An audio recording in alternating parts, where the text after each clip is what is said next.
Jay Crawford, Adam the Bull, Garrett Bush, and so many big names, it would take me hours to say all of their names.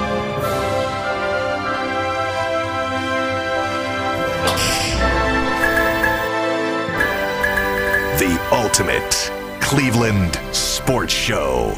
Booyah! Hey! You lost weight, Bull. And you getting some sun. Well, you know, I got some sun. I went tanning. Decided to go on a new diet. Yeah. Bull is out today. Do we know where he is? Just took a day. He had a day to use, Yeah. and today seemed like the right day to use in his mind. So Yeah, middle of the week after week one. no That's game cool. on Sunday, Right. extra day before. So Bull is not sick. He's healthy, just not here today. Good. Welcome to the Ultimate Cleveland Sports Show midweek. So the Bengals are clearly in the rearview mirror. You like that? I like that, man. Where'd you get that from? This was one of the designs that didn't win the Browns contest. Huh. It was my favorite. Okay, so how did you get it?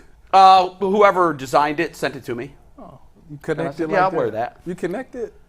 A little bit. Not like you. Did you know who the most popular person off of this whole thing is, this show? McNuggets. Yeah, I can't believe it. Yeah, I'll tell you why. Did you know I'll tell that you why too? later in the show, because we're going to show, coming up, we're going to show a piece on the Beauty lot. on McNuggets meets Muni lot. The reason it is, if you follow these sort of shows, he's the every man's neutral corner guy. Yeah. He has never. What's the hottest take McNuggets has ever dropped on the show? Mike, do you know? Oh, I've had some absolute fire bombs on this show. Well, usually, like, that's absurd. That doesn't even count as a take. I can't even remember. Not at all. Hey, And that's the point. there's never been a take worse than Donovan Mitchell having the best calf season ever. Earl will forever hold that edge. I try to be the voice of reason. We let Often you're each not, side. Well, I let each side have their own. If you want to go deep to the right or the deep to the left, I kind of aim down the middle to be the voice of reason. Here. Well, I feel like There you go. I feel like I do the same thing. You do, for the most part. I'm a For the fence most part, rider. you're what we call in the business harmless. You're never going to piss anybody off. Why would I do that? Exactly. Why would I am here to speak on the behalf of athletes. And I'm here to speak the truth, I'm whether speaking- you want to hear it or not. By the way, fire look today, G. You want to take us through the outfit? This is different. This is nice. Yeah, thank you. We're gonna say this is sponsored by Strawberry Lemonade. That's all I'm about. You know what it is, Kool-Aid Mafia. That's how we get down. Oh, I purchased mine today. Oh, did you get one? Look, link went out this morning at like 5:45. I retweeted it and bought one immediately. I need to get on this. because I made sure G. Bush got his ducats. Would you get a hoodie? appreciate that. I got a hoodie, gray hoodie. He made me put out hoodies Yeah. already. It's hoodie Wait, you season. were going to do hoodies until... hoodie season. He asked for it. I got it for him. Like, Look I'm at like, that. all right, well, Man, look, the people's champ. He really I is. am a He river really to is. my people. There you go, Tyvis. He's Eminem. Look, got He's them the in. master You of can get marketing. them in black, gray, and blue. Yep. Busy show. Leroy is back. Can't wait to talk to Leroy Hoard. Oh, Lord. Coach Ty breaks down some of Martin Emerson, Emerson's yeah. wizardry Yeah. from Sunday. I can't wait to see that. We're doing true or false. Now, Bull has already participated. He took the true-false quiz yesterday. Earlier. Didn't really do well. So, the bar is low. If somebody gets 50% of the questions right, they're the winner. I'm just interested to see who it is. And also, McNuggets meets the Muni lot. With that, we say our first hello of the day to Mike. How are you, buddy? I am doing good, and I want to tease something for you guys coming in. Beautiful. I guess 10, 11 days now. I went to the Muni lot on Sunday, had a blast. You guys will see my adventures in a little bit. I told Bull about it, and Bull goes, I want in. Bull So is not I'm one just to miss telling you fan guys- adulation. I'll tell you right now. So I'm just telling you guys. I wish and I I'm talking could. to you out there, the fans. don't. I wish I could, man. If Go. I didn't have a pregame show, I would go. For the Titans game. Yeah. Not this week, obviously, 2 but weeks next from week. Myself and Adam the Bull will be making content in the Muni lot prior to kickoff. So if I'm a normal-sized white guy, I'm pretty easy to get lost in the Muni You're lot a crowd. small white guy. You're not a normal-sized white guy. I'm 5'9", What do you 55. classify Normal size. yourself? Bro, you are not 5'9". If I got big shoes on, I might be. No, I mean, I'm like I love how 5'8", you but copped whatever. that right away. Whatever. Okay. I'm a normal. You don't look at me and go, that dude's tiny. You don't look at me, that guy's big. Okay. Bull. He's a huge guy. Hard to miss Bull. Yeah, Bull So- is a walking billboard for UCSS. Yeah, so if you see an average-sized, normal-looking white dude and Bull walking together with the camera, you know you found. They're me and going to Bull. look like a 10 walking back. It is kind of true, yeah. But we will be in the Muni lot for the Titans game, and it is going to be absolute Tyvis. chaos. I cannot Can't wait. breathe right now. And if you thought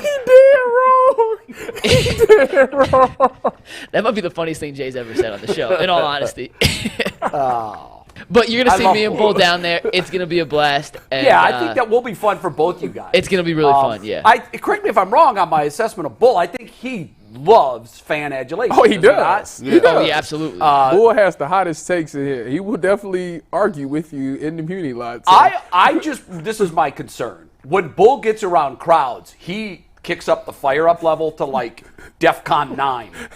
I want to make sure that there's no vomiting, there's no broken blood vessels in the eyes. Like, keep him under control, Mike. Well, That's your job. the good news on Sunday. The good I news. can't do that in here. Can you imagine without a mic and Well, the the good FCC news will rules be- that keep him semi in line? He know. is Browns versus the Titans, so he'll be a Browns fan that day. So At what point, I mean, and I'm being serious about this now, at what point do we just schedule a UCSS tailgate party in the Muni lot? Okay, so we've kind of had this discussion, and we could have this further offline, but And we invite After- all the fans. you after going? going to the I'll Muni be lot, there if we do that. after It's got going to to be the an organized function. I'm not walking around willy-nilly. But okay? Jay, after going to the Muni lot, I'm not here for that. I don't think. Y'all boys don't do that. You I'm this with is my it. people. What you mean? They're not gonna do No, nothing. they're my people and I love them, but I just The Muni lot's I've such done a that too many party, times. and everyone's doing their own thing. Yeah. I think it'd be like cool and we'd have people stop by, but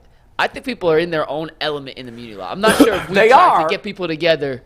It would attract a crowd. I think. Well, we would hope it would I know attract. some people tried that So- recently and so- it did not. Well, Exactly. I think Yeah. it's very hard But listen, to do. I'm not talking about tailgate doing it for content. content, okay? No. I'm just saying, even if what we all what were I'm just out talking there. about is we write the check. Now, obviously, we can't feed everybody in the Muni lot, but we have a grill, we have brats, we have the regular tailgate fare, and we invite UCSS members, or it's got to be an exclusive kind of deal. You can't just say anybody that wants to come over and eat for free at UCSS. There's no can do that. exclusivity in the Muni I- lot, though. Is the I- issue. No, there is, though, in terms of like, we give them a code and they come up and they get a free brat and they hang out with us. I don't even want to do a show from there. That would be a nightmare.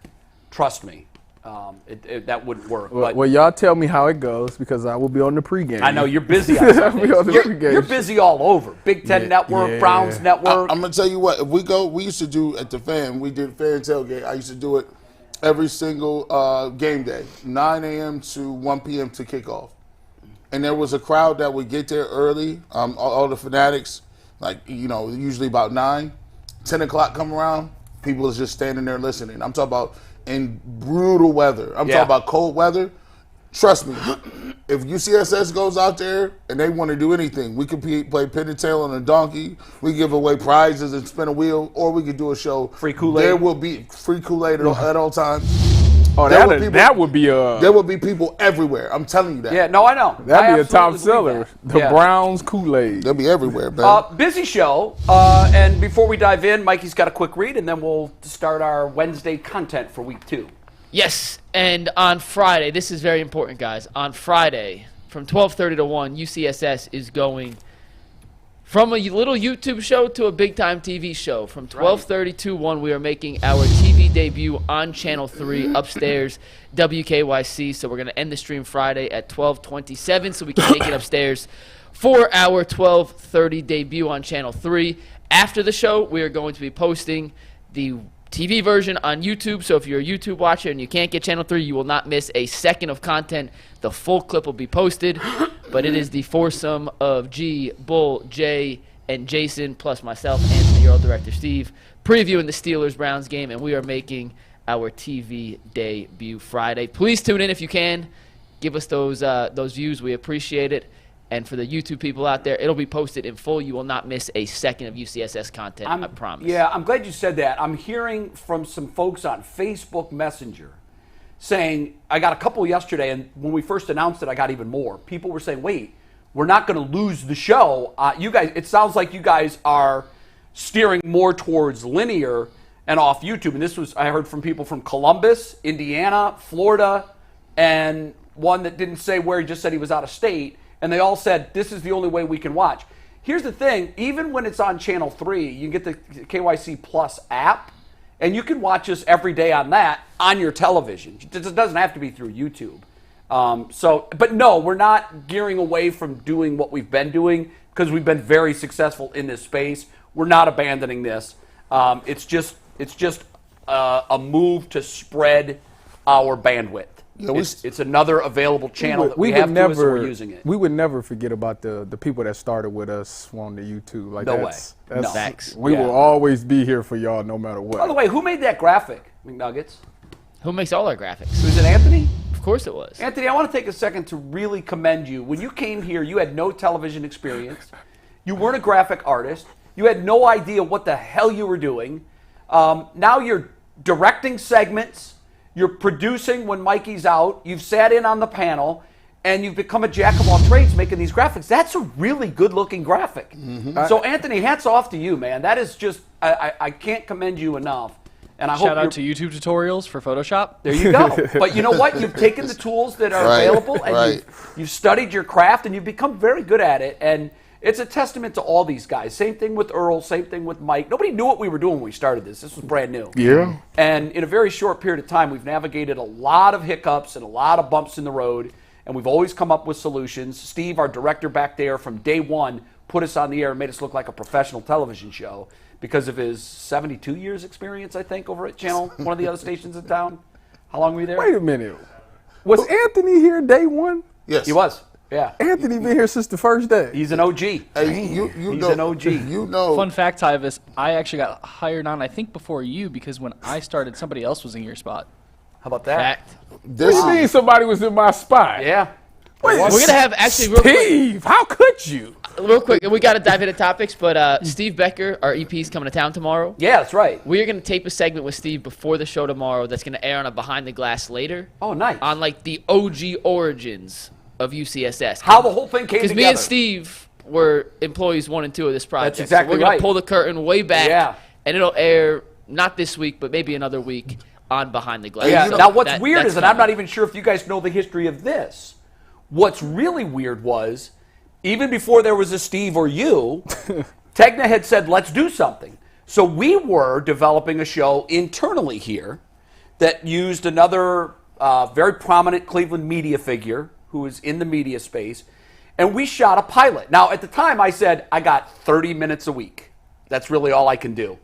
Because I'm busy upstairs. I got a full-time job upstairs. You. And we did the pilot, and I reached out to the other 2 hosts and said, we got picked up. They really like it.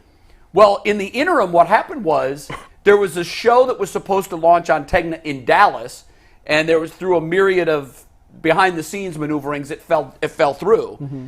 Then Tegna wanted to upscale what they were going to do in Dallas somewhere else, and Cleveland was an obvious choice for some reasons that I won't get into.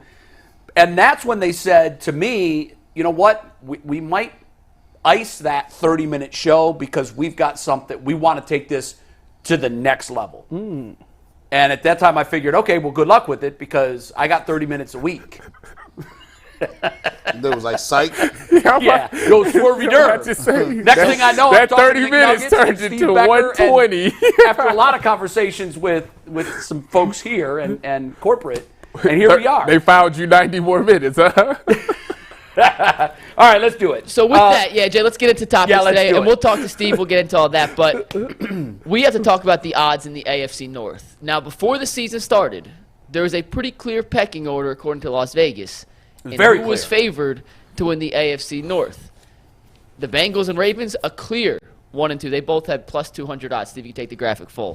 The Browns, before the season started, plus 375, almost 4-1 odds to win the division. The Steelers, well behind at plus 750. After one game, the odds were updated yesterday now that we are here in week 2. And Steve, you cut directly to the next one. The Browns have skyrocketed. They're plus 220 now. Almost cut their odds in half. Man, somewhere I can hear Bull screaming, "Prisoner of the moment!" So my question to you guys is, One game. He yelling at the TV right now. are you willing to change your opinion and consider the Browns the favorites in the AFC North? Because they're funny.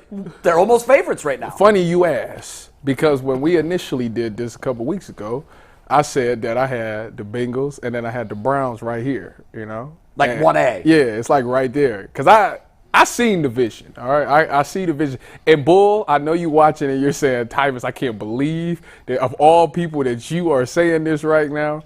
But like I said, it's something that's concrete to me. Like, I see the concepts on offense. I know that it's going to come. I got a whole bunch of faith in Deshaun Watson's going to figure it out. And that defense, to me, is something that's going to transition. You do still? Do you have no questions about that? I have no questions. Wow. I think he's going to light it up. I still believe that he's going to light it up. Because the thing about him, what makes him good, is that if all else fails, he can run. He can run that ball. Yeah. So can Daniel Jones. He can still So can be Daniel Jones. Nah. Yes, he can. No, don't do that. Go look back. He tripped over his own feet. McNuggets. Daniel Jones last year was looked at as one of the Daniel top Jones scrambling quarterbacks in the NFL. I'll walk can Daniel Jones down. And you know what? Dallas said, you can't throw, so run against us. Let's bring That's it. what they should, and he should have. He tried. It didn't work. But anyways, he got a lot of talent around him. And like I say, he was identifying where to go. I'm just going to say that the weather did play a huge part in it. Because And I think it did. That's half the battle, knowing where to go with the football. So and, you're buying in this on this 220. You think that's if I was able to bet, right. me being a Browns employee, you cannot bet on NFL games or NFL make sure you anything, don't. or you will get fired. So with that being said, if I wasn't a Browns employee, I would have jumped at 375 a long time ago. Yeah, I think I know where you're leaning here because you got Kool-Aid everywhere on this set. But 220, that's a big move for one football game. So, Tyvis, man, our bet that we had the other day don't count then? What bet? Don't do that. Don't do that. You see my face? Hey, I just got a call from the NFL. Tyvis, you're in trouble, bro. You're in trouble. Oh, my goodness. Personalized bets for non-monetary items are acceptable. Professional betting with the casino is not. Man, we was right down there in the Browns locker room down there. We was doing, let me stop playing. Leave him alone. That was just G. Bush and his Kool-Aid. Listen, I told people when the season started, I looked at the rosters. I looked at point by point, team by team, quarterback by quarterback, coach by coach. And I felt like the Ravens, the Bengals, and the Steelers were all Ravens, Bengals, and Browns all had just about the same level of, I would say, talent on their roster. You did say that. I said, but I said the team with the highest upside is the Browns because we've been playing with quarterbacks that can't give us anything. We only need Deshaun Watson to throw the cape on once in a while. The truth is they're good enough to win games if he plays average or above average or good. Now, if you want to get to the Super Bowl, you want to play good tough teams, he's going to have to put that cape on and do what he's going to need to do. But that's down the line, and I think he's going to work himself back into that. Actually, I'll have him throwing for much more yards against the Steelers this week if there is no rain and no different weather. He better. But for me, I just look at 150. I look at these rosters, and I say to myself, why is it that y'all thought these other dudes was that good anyway? I like the Bengals receivers, but I told Bull I'm downgrading Tyler Boyd. I'm going to stop mentioning his name up there. People be getting rich off name association. We talked about it. You say Jalen Ramsey, everybody, oh my goodness, don't throw over there. But in reality, yes, throw at him. Like, that's the reality of it. These guys got more name brand recognition. T. Higgins didn't catch no footballs. 8 targets. 0 targets. No, 8 targets, 0 catches. Zero catches. Yeah. That's ridiculous right there. Would have played. And he's basically in a contract. Contract year for sure, and they not paying him. So. And they say let him continue to walk. I go over to the other end of the spectrum. J.K. Dobbins is hurt again. Odell Beckham Jr. had about 20 yards or something crazy. And Lamar Jackson is still looking like a quarterback that just pulls the screen down after his first read. I'm looking at the division. Is it challenging? Yes. But I'm going to keep it real. Don't let the Browns mess around and beat the Steelers and then come back here and catch the Ravens because they behind the 8 ball there. They go up 3-0 in the division. And that. If they, because the week 4 game is Baltimore. Yeah.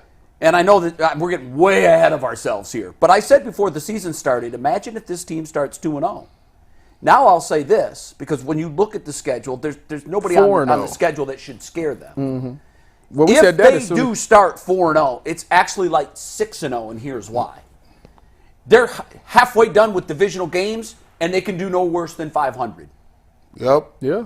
And if they get to 4-0 and 3-0 in the division, that hill gets a lot steeper for Cincinnati, Pittsburgh, and Baltimore. Yeah. I will say this. Normally, Vegas doesn't do this. Vegas does not overreact. They've got a lot of people that are crunching a lot of numbers and watching a lot of football. And when they set their lines, a lot of times you have to look and say, oh, this is a sucker bet. This is a sucker. They want me to take this bet. I'm not sure that's what's going on here. I would not have moved them this much. First of all, I wouldn't have had them that far behind the Ravens and the Bengals That's true, yeah, when the season started. I would have had it more like 200, 275.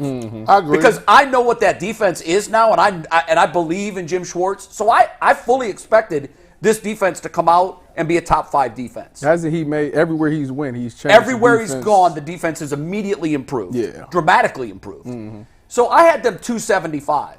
So I think what they're saying here is not so much that, wow, week 1 changed our mind because we think they're going to be a contender now. I think what they're acknowledging is, oh, damn, we underestimated them from the beginning. Yeah. And that's because that's a colossal week 1 jump. Yeah. That is, you don't see that, guys. You do 150? not see that in the NFL.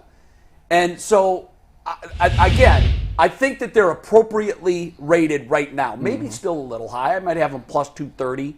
I would have moved them up significantly from week 1, though. The thing what's really impressive to me right now is that, and we're going to talk about this later in the show, about national attention. Oh, yeah. I know that Browns fans are never going to be happy with the way the national media covers this team. Never. Not until they I win can the tell Super you Bowl. that because I was in that cesspool for 17 years. Oh, yeah, you were. Yeah. And I saw how that machine works. And here's how it works. Monday night football, Sunday night football, Thursday night football, Cowboys 7 times. Yep. Cowboys, they're going to win it all. Cowboys are going to win it all right now. The national media will always take the bait on the Cowboys and the Giants. Always and forever. It's just like they take the bait on Notre Dame. Oh, Lord. So we're never going to be happy with the way the national media is covering Cleveland. I don't pay attention to the national media. I don't consume national media. I don't know what they're saying about us. I do have conversations with friends in the national media. And I reached out to about a dozen of them after week 1. The same dozen I reached out to before week 1. What do you think? Well, you see what I sent. And what I was hearing was they're mid. Yeah. They're mid. They're 9-8, 8-9. They'll be out of the playoffs. And everybody in the national media says Deshaun Watson's not him. Everybody. So after the week 1 win, I reached out to those same 10 or 12 people, and I got a lot of surprising answers. So they're buying in too. They might not be talking about it yet on their platforms. Yeah. But everybody to a man said, they've got my attention. Oh, yeah. It's like a political thing. Behind the doors, when you're running a campaign and you're trying to figure out why your polling numbers are so low, you might have a message that you're saying now. You go back with your team and say, our polling on this specific issue on taxes is terrible. Right. We need to change the message. We need to change the messaging on this. So here's how we go about doing it. Now, with Deshaun Watson, the narrative was hopefully you won't got to deal with them in the Browns. They're like, well, listen, now they're behind the scenes like, they're a little too good to not be talking about. Here's the way we got to approach Deshaun Watson, the Browns, and what they're doing. And the thing that they're really the most happy about, and you'll see the pivot coming soon. I'm telling you, I'll be right sometimes.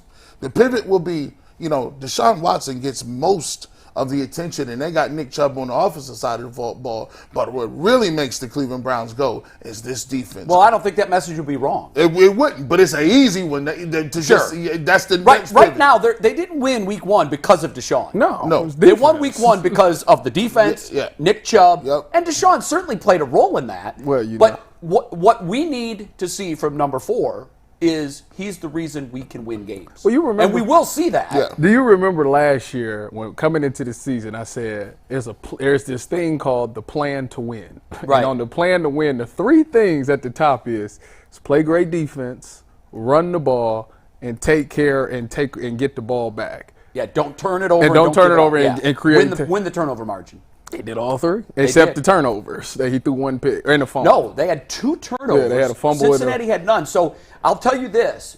You can look long and hard. You are not going to find many instances in the NFL, going back 2 decades, where a team was -2 in the turnover margin and won by 3 touchdowns. Yeah. Yeah, That tells you That's a how fact. dominant that team was. That's a fact. Mikey. We got Leroy coming up in a sec, so I don't want to dive too far into the national coverage. We will get to that in a sec. But back to the playoff odds. The Bengals play the Ravens in week 2. Right. That is a head-to-head matchup at Paycor Stadium in Cincinnati. Yep. The Browns play the Steelers. That is 2 AFC North divisional battles. Let's predict the future here on Tuesday. What do you think those odds look like? Jay.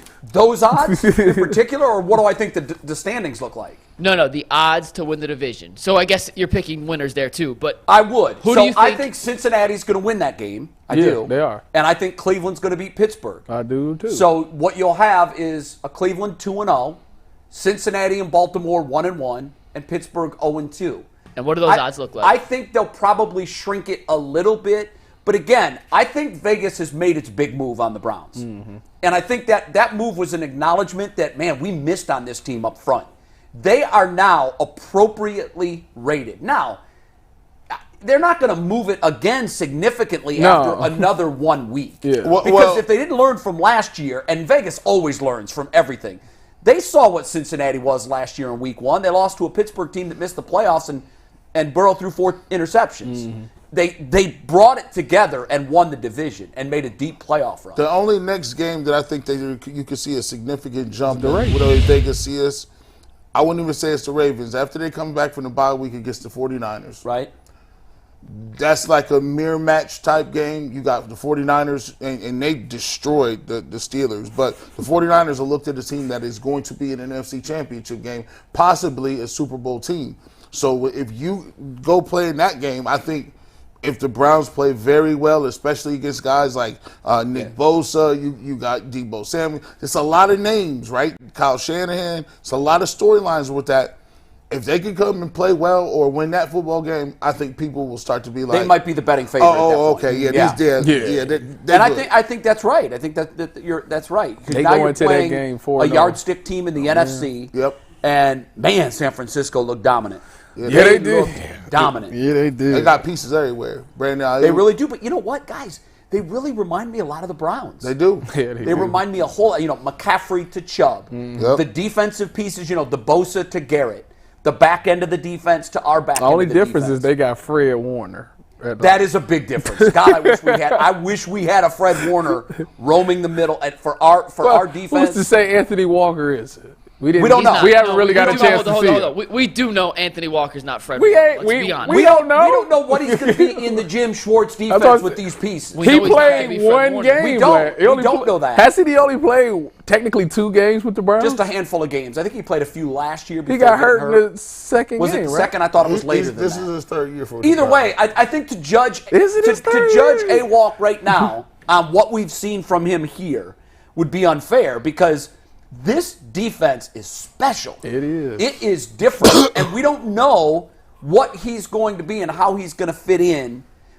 To ask him to think he's going to be that player that's a huge leap. But I think he can be a very effective player in this. Yeah, I'm not saying he's going to be Fred Warner. No, that's not. Just Yeah, be that's someone That- that cleans things up. That's all pro you know? Fred. That's my boy, all pro Fred. Yeah, no, but that's my not going point to happen. is, if you compare these rosters, there's a lot of similarities up and down the board. Now, Yeah. you might say, well, quarterback, you got to give the edge to Deshaun Watson. If you just judge it on the recent sample size, Brock Purdy ain't lost. Brock Purdy is doing his thing. He has never lost a game that he played. That he finished. Yeah.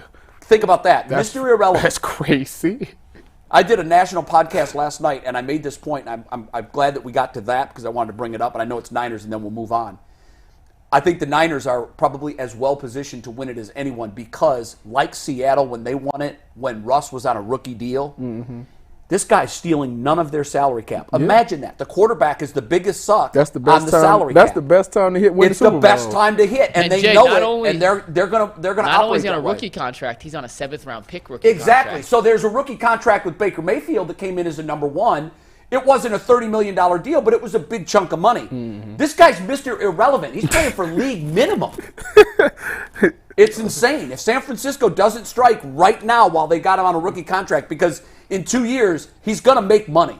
Jay Brock has Purdy's gonna cracked make the money. code. Draft a franchise quarterback with the last pick in the NFL draft. That's You not- have all the money. that's to sign not gonna whoever happen. else Or you just want. in the later rounds. You cracked the code, Jay. I got a fast read to do real quick. We should get Leroy on here any minute, but we have a poll question to get to. Whenever we read the answer to a poll question, those results are brought to us by PCC Airfoils. If you're looking for a job with career advancement and great benefits, well, PCC Airfoils is the leading manufacturer in Northeast Ohio. All locations of PCC Airfoils at Eastlake, Menor, Wickliffe, and Minerva are hiring for all positions starting at $18 and up, plus full benefit packages, paid time off, and a signing bonus. You can apply online at precast.com/careers to learn more. We asked the YouTube community tab, should the Browns be the odds-on favorites to win the AFC North after their Week 1 bludgeoning of the Bengals? And 59% of over 4,000 votes said yes at this point. They've shown enough to be the odds-on That favorites. doesn't surprise me. Ask that same question in Cincinnati. You know. It is funny the back and forth between Cincinnati and Cleveland it's fans hilarious. right now. I love it. And I love the fact that right now, I mean, yeah, they could, flash Super Bowl appearance in our face, but all we got to do is say, head-to-head, we own you right now. Yeah, we are getting pounded right now. Cincinnati Bengals. As we wait for Leroy real quick, we don't have to spend a ton of time on this, and as soon as Leroy is ready, I'll bring him in. But Got it. the Browns signed an offensive tackle yesterday, Ty Nsekhe, the 37-year-old.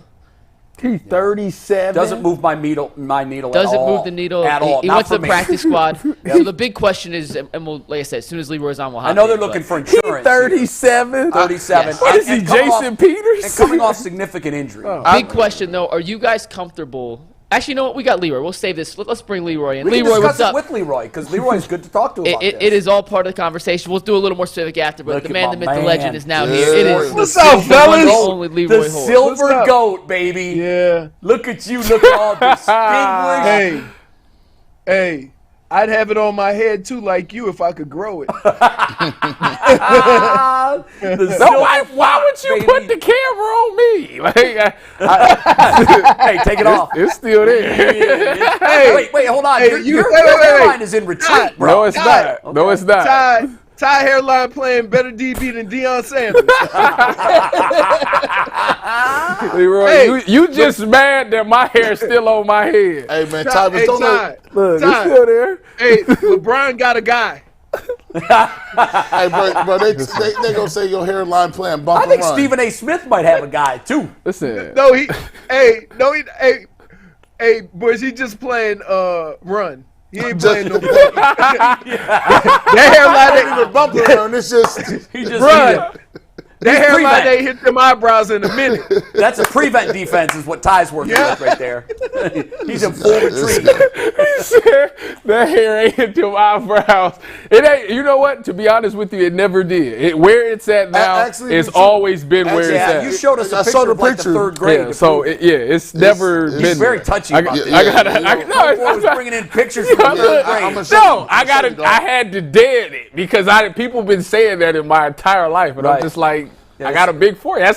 It's a Powell thing. Like my kids, they have it right now, and it's my fault, and I can't do nothing about it. So you Now that's harsh for a girl. they got to have wear. a They got back to end. wear them front bangs. Yeah, all right.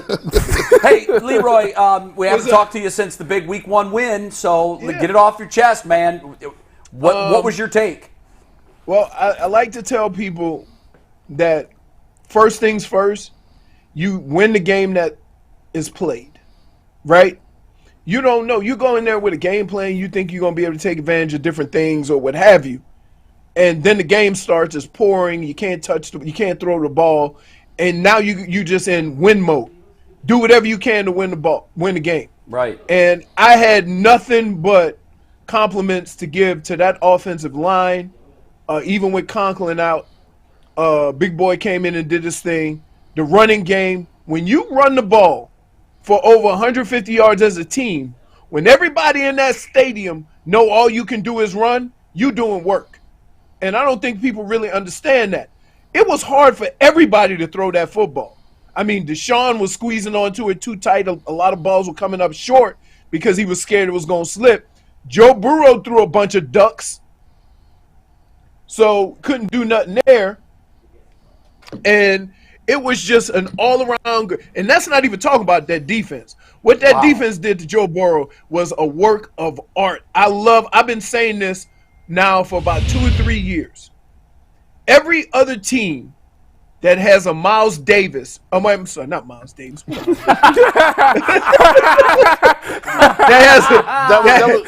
other team that has a Myles Garrett. Every other team that has a Myles Garrett on their team moves him around. For too long, I've watched him sit in one spot and have the offensive line slide to him, chip, tight ends, or what have you. Do you know how much joy I had when I saw Myles Garrett over center? Yeah. I'm like, there you go. That's coaching.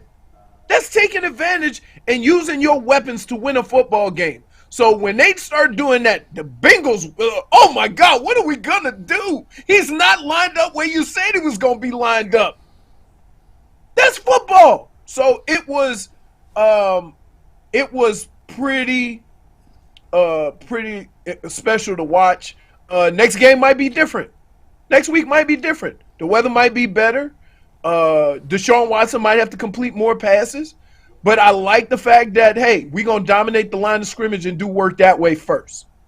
Leroy, you know, the one thing that I gave Kevin Stefanski the credit for is how to make adjustments. You know, last year it wasn't a lot of that. What do you give him on a grade of adjustments for this game?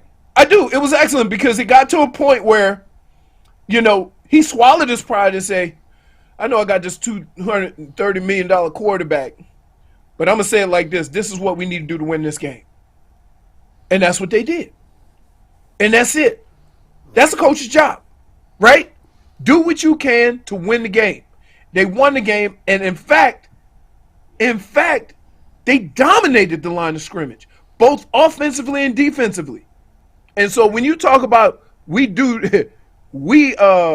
run the ball, we throw the ball to set up the run, that's not what that looked like yesterday or Sunday. That looked like we going to control the line of scrimmage and do what we want. Where are you at on the offensive tackle situation? With both of them. Yeah, both ends. Both of them. Well, here's the deal. If you have any questions, they held their own. You know what I mean? I mean the guy who took over for Conklin, I forget his name. Dawand Jones. He so happened to go to Ohio He's a State. Buckeye. Go Bucks. Big fella. Dawand Jones. Quit right? dissing these Buckeyes. Go He Bucks. played. Here's what I would say about that. You know they must have liked him and wanted to see something. He played more snaps than anybody in the preseason. Yeah. Well, they wanted to So see when what he they had. came, if there was anybody who was ready to play football when he went in the game, it was him. Yeah, that's true. So, like, yeah. So, look, they found somebody. They found some guys that can pick up the slack. And look, you ain't going to just get around him. That dude's a moose. Look at him. He's a giant. Oh, man. I don't care who you are. This week they're going to play Pittsburgh. Look at that picture. How's TJ Watt going to get around that building? Building. Right? I tell you what. He's a city block. He do that. Yeah. This cat is a phone pole. Like this dude he's a monster. Hey, He's Leroy, a monster. I got. You said something last week, and I thought, and I used it all week. And you said you guys need to stop acting like Nick Chubb is regular.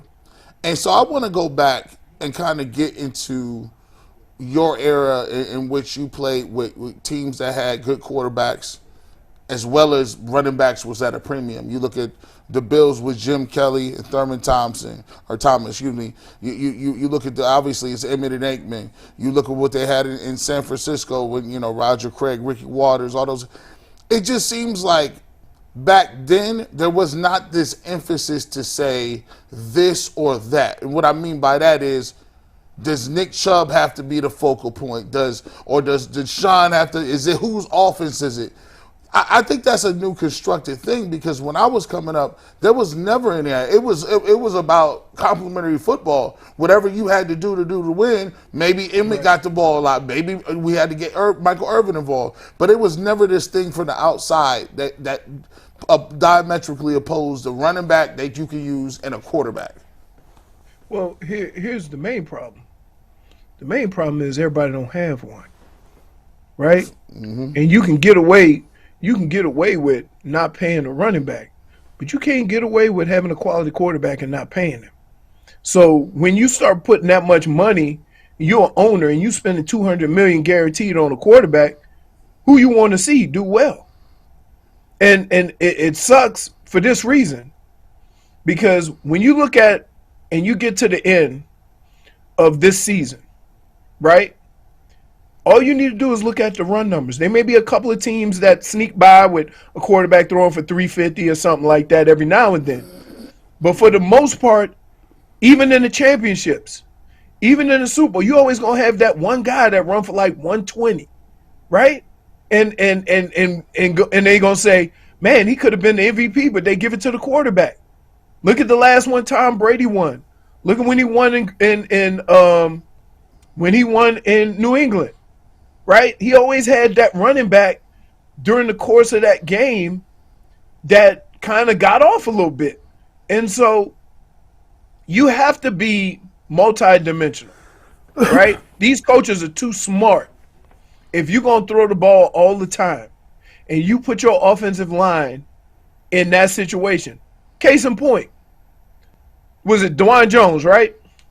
Yep. Go Bucks. So if he backing up and TJ Watt is trying to go around him all the time, like, yeah, that ain't fair. But put that 370 and have him lean on TJ Watt every now and then. You know what I'm saying? Yeah. Now, how weak them legs gonna get? Because now you done bench press a house for 3 or 4 plays in a row. Mm-hmm. That's how you get that pass rush. That's how you kill that pass rush. And you have one of the best. The Browns have one of the best run blocking teams in the league. If you don't take advantage of that and try to exploit defenses with that, you're doing the injustice to the line. Leroy, you know. And so that's why I always get so offended and upset when people talk about we need to throw the ball more, we need to do this, right? You know what? If you didn't run the ball the way you did, look, man, let me tell you how cool that was. Everybody in the stadium, man, look at this weather. We're going to have to run the ball. And so was Cincinnati. And you dominated them. And they knew you had to run too. They had a whole bunch of guys in the box, right? To the point where they had tried to throw it and you just couldn't get the ball where you wanted to. Because there was guys open, but you couldn't get the ball that far down the field. So they ran the ball and they dominated running the football. It is something special when you can do something and everybody know you can do it. Tyvis, we talk about the 4-minute drill. You got 10 men in the box, you got 2 tight ends and a wide receiver out there doing nothing. We gonna run it down your throat, come get some. Mm-hmm. That's a 4-minute drill. And you're going to have to do that at some crucial times during the year. The weather's going to be inclement in January, going into February, hopefully, right? You're going to have moments at the end of games, big-time games, where you're going to have to close the game out, getting a first down, running the football because you don't want to stop the clock. And you got the team to do that. So regardless of what everybody thinks, Deshaun Watson going to get his. Don't worry about Deshaun Watson. He had guys open last week. It was tough. But if you don't run the football and you don't start with that, then you doing this team, this offensive line, an injustice.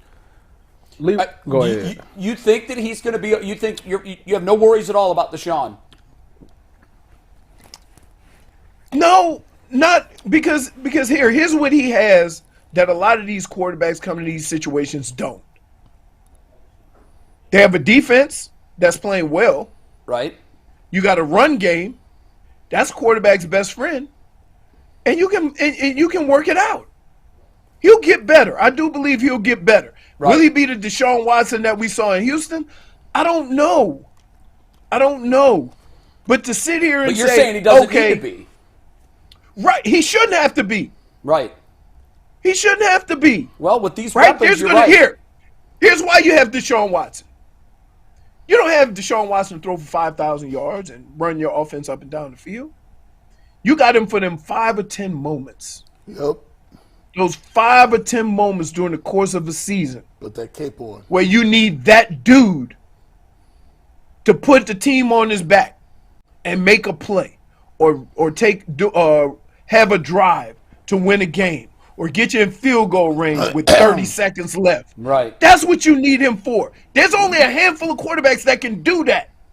And you always go into those games thinking, we got a chance. That's what Deshaun Watson is. When you look at Najee Harris for Pittsburgh, you know, he coming. He is struggling. Why is he struggling? Man, I seen him. I don't know. He got Hey, hit. They hit him so dude hard. ain't averaging right now. Bullshit, right now he ain't averaging social distancing. Right? So if he was in the stadium, he'd get. If he was in the stadium, he'd get COVID because he's too close.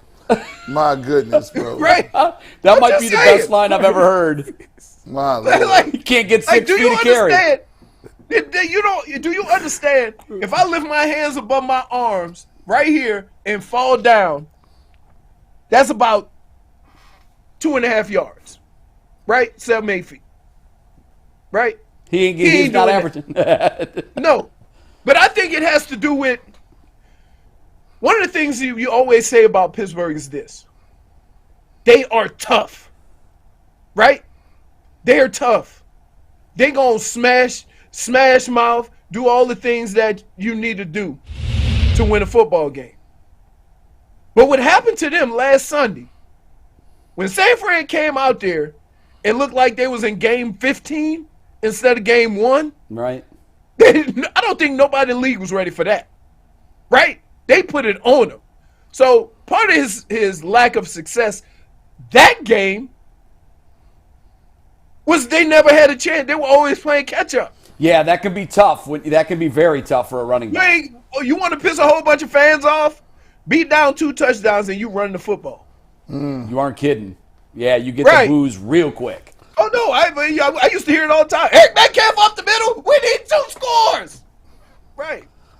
So I know what it is. I was part of that chorus, by the way. But he struggled last year. He didn't look the same last year either. To Ty's point, like I felt the same thing. He doesn't look like he has the same explosiveness. Now I will say this about running backs. Sometimes that happens because there's so much push into the backfield that you don't ever get a chance to get going.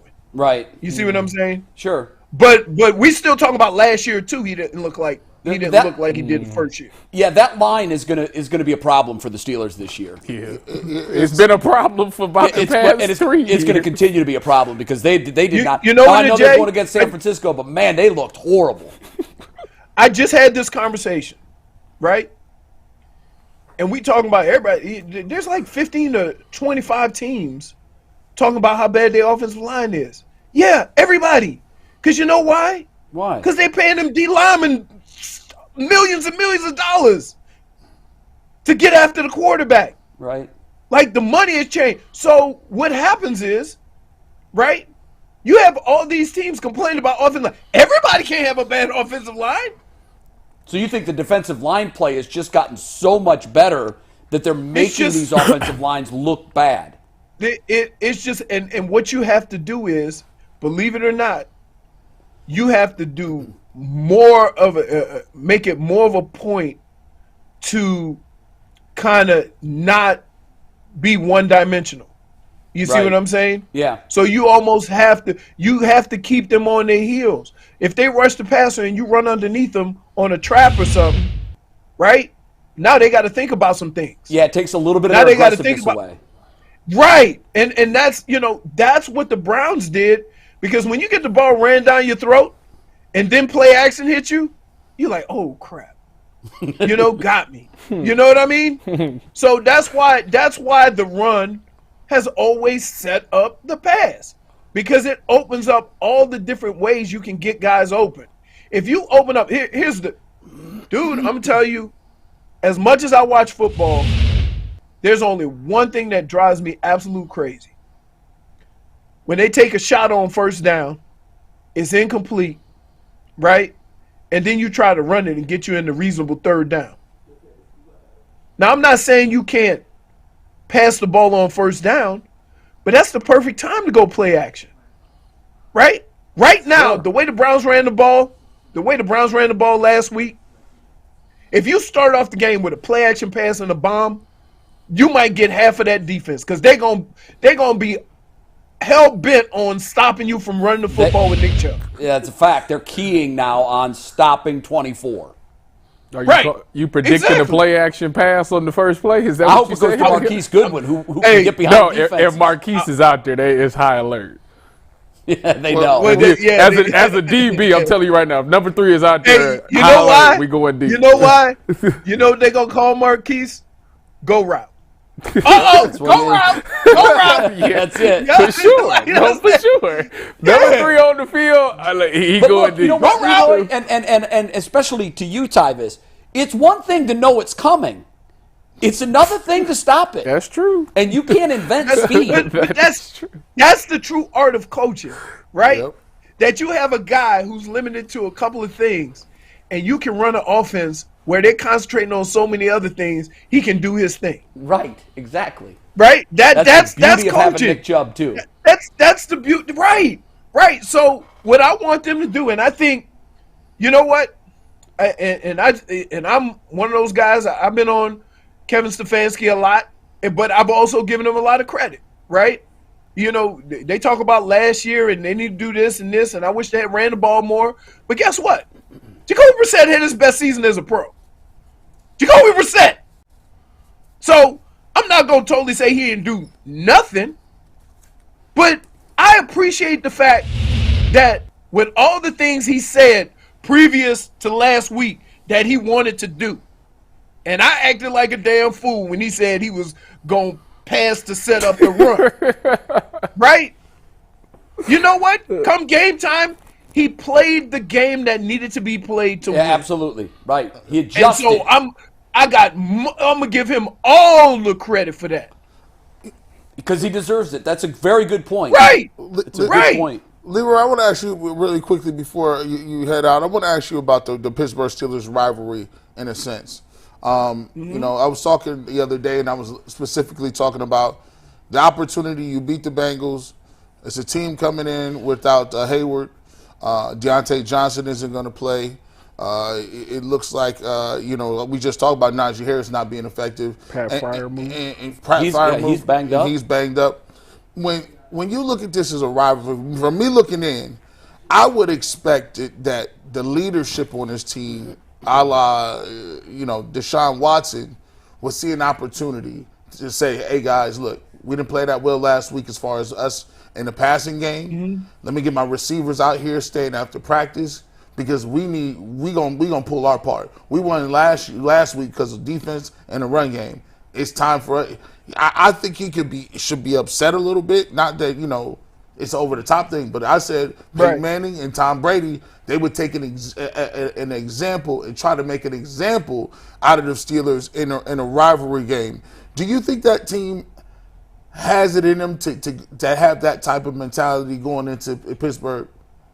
I do, but let's be careful when you go there, because when you review film, right, you're gonna look at film and make sure everybody was where they're supposed to be, right, and you're gonna take the situations of the game into account, and when you're not able to grip the ball, it's not that you can't throw it, but you can't put the spin on it to get it as far as you want all the time when you're trying to throw that he throws that rocket ball, when those in cuts are coming in and stuff like that. So you have to be, you don't want to over critique the situation, right? But there are some things that you can get sharper on. So, I saw that game and TV didn't do it justice. Because I talked to some folks who were at the Browns game, and they go, oh, my goodness, it is horrible. The weather is terrible.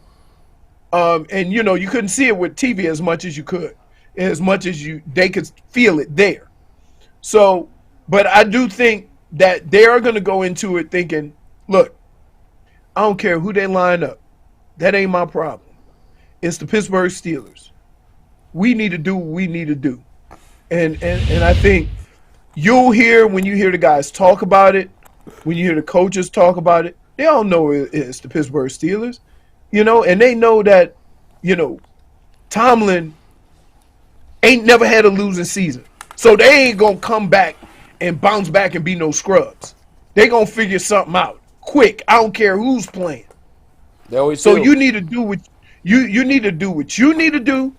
You need to get better at the things you kind of struggle with a little bit. You need to be crisper with the routes and the passes and stuff like that. But you can't be overly critical because the situations of the games dictate sometimes how you play. And look, you want to say Deshaun Watson need to be crisper. What the hell does Joe Burrow need to do? Because he couldn't hold that ball at all. Yeah, exactly. You see what I'm saying? Now, he started with a 4-pick right, but that's game what I'm last saying. year and turned it around. Right. I mean, we know he can do it.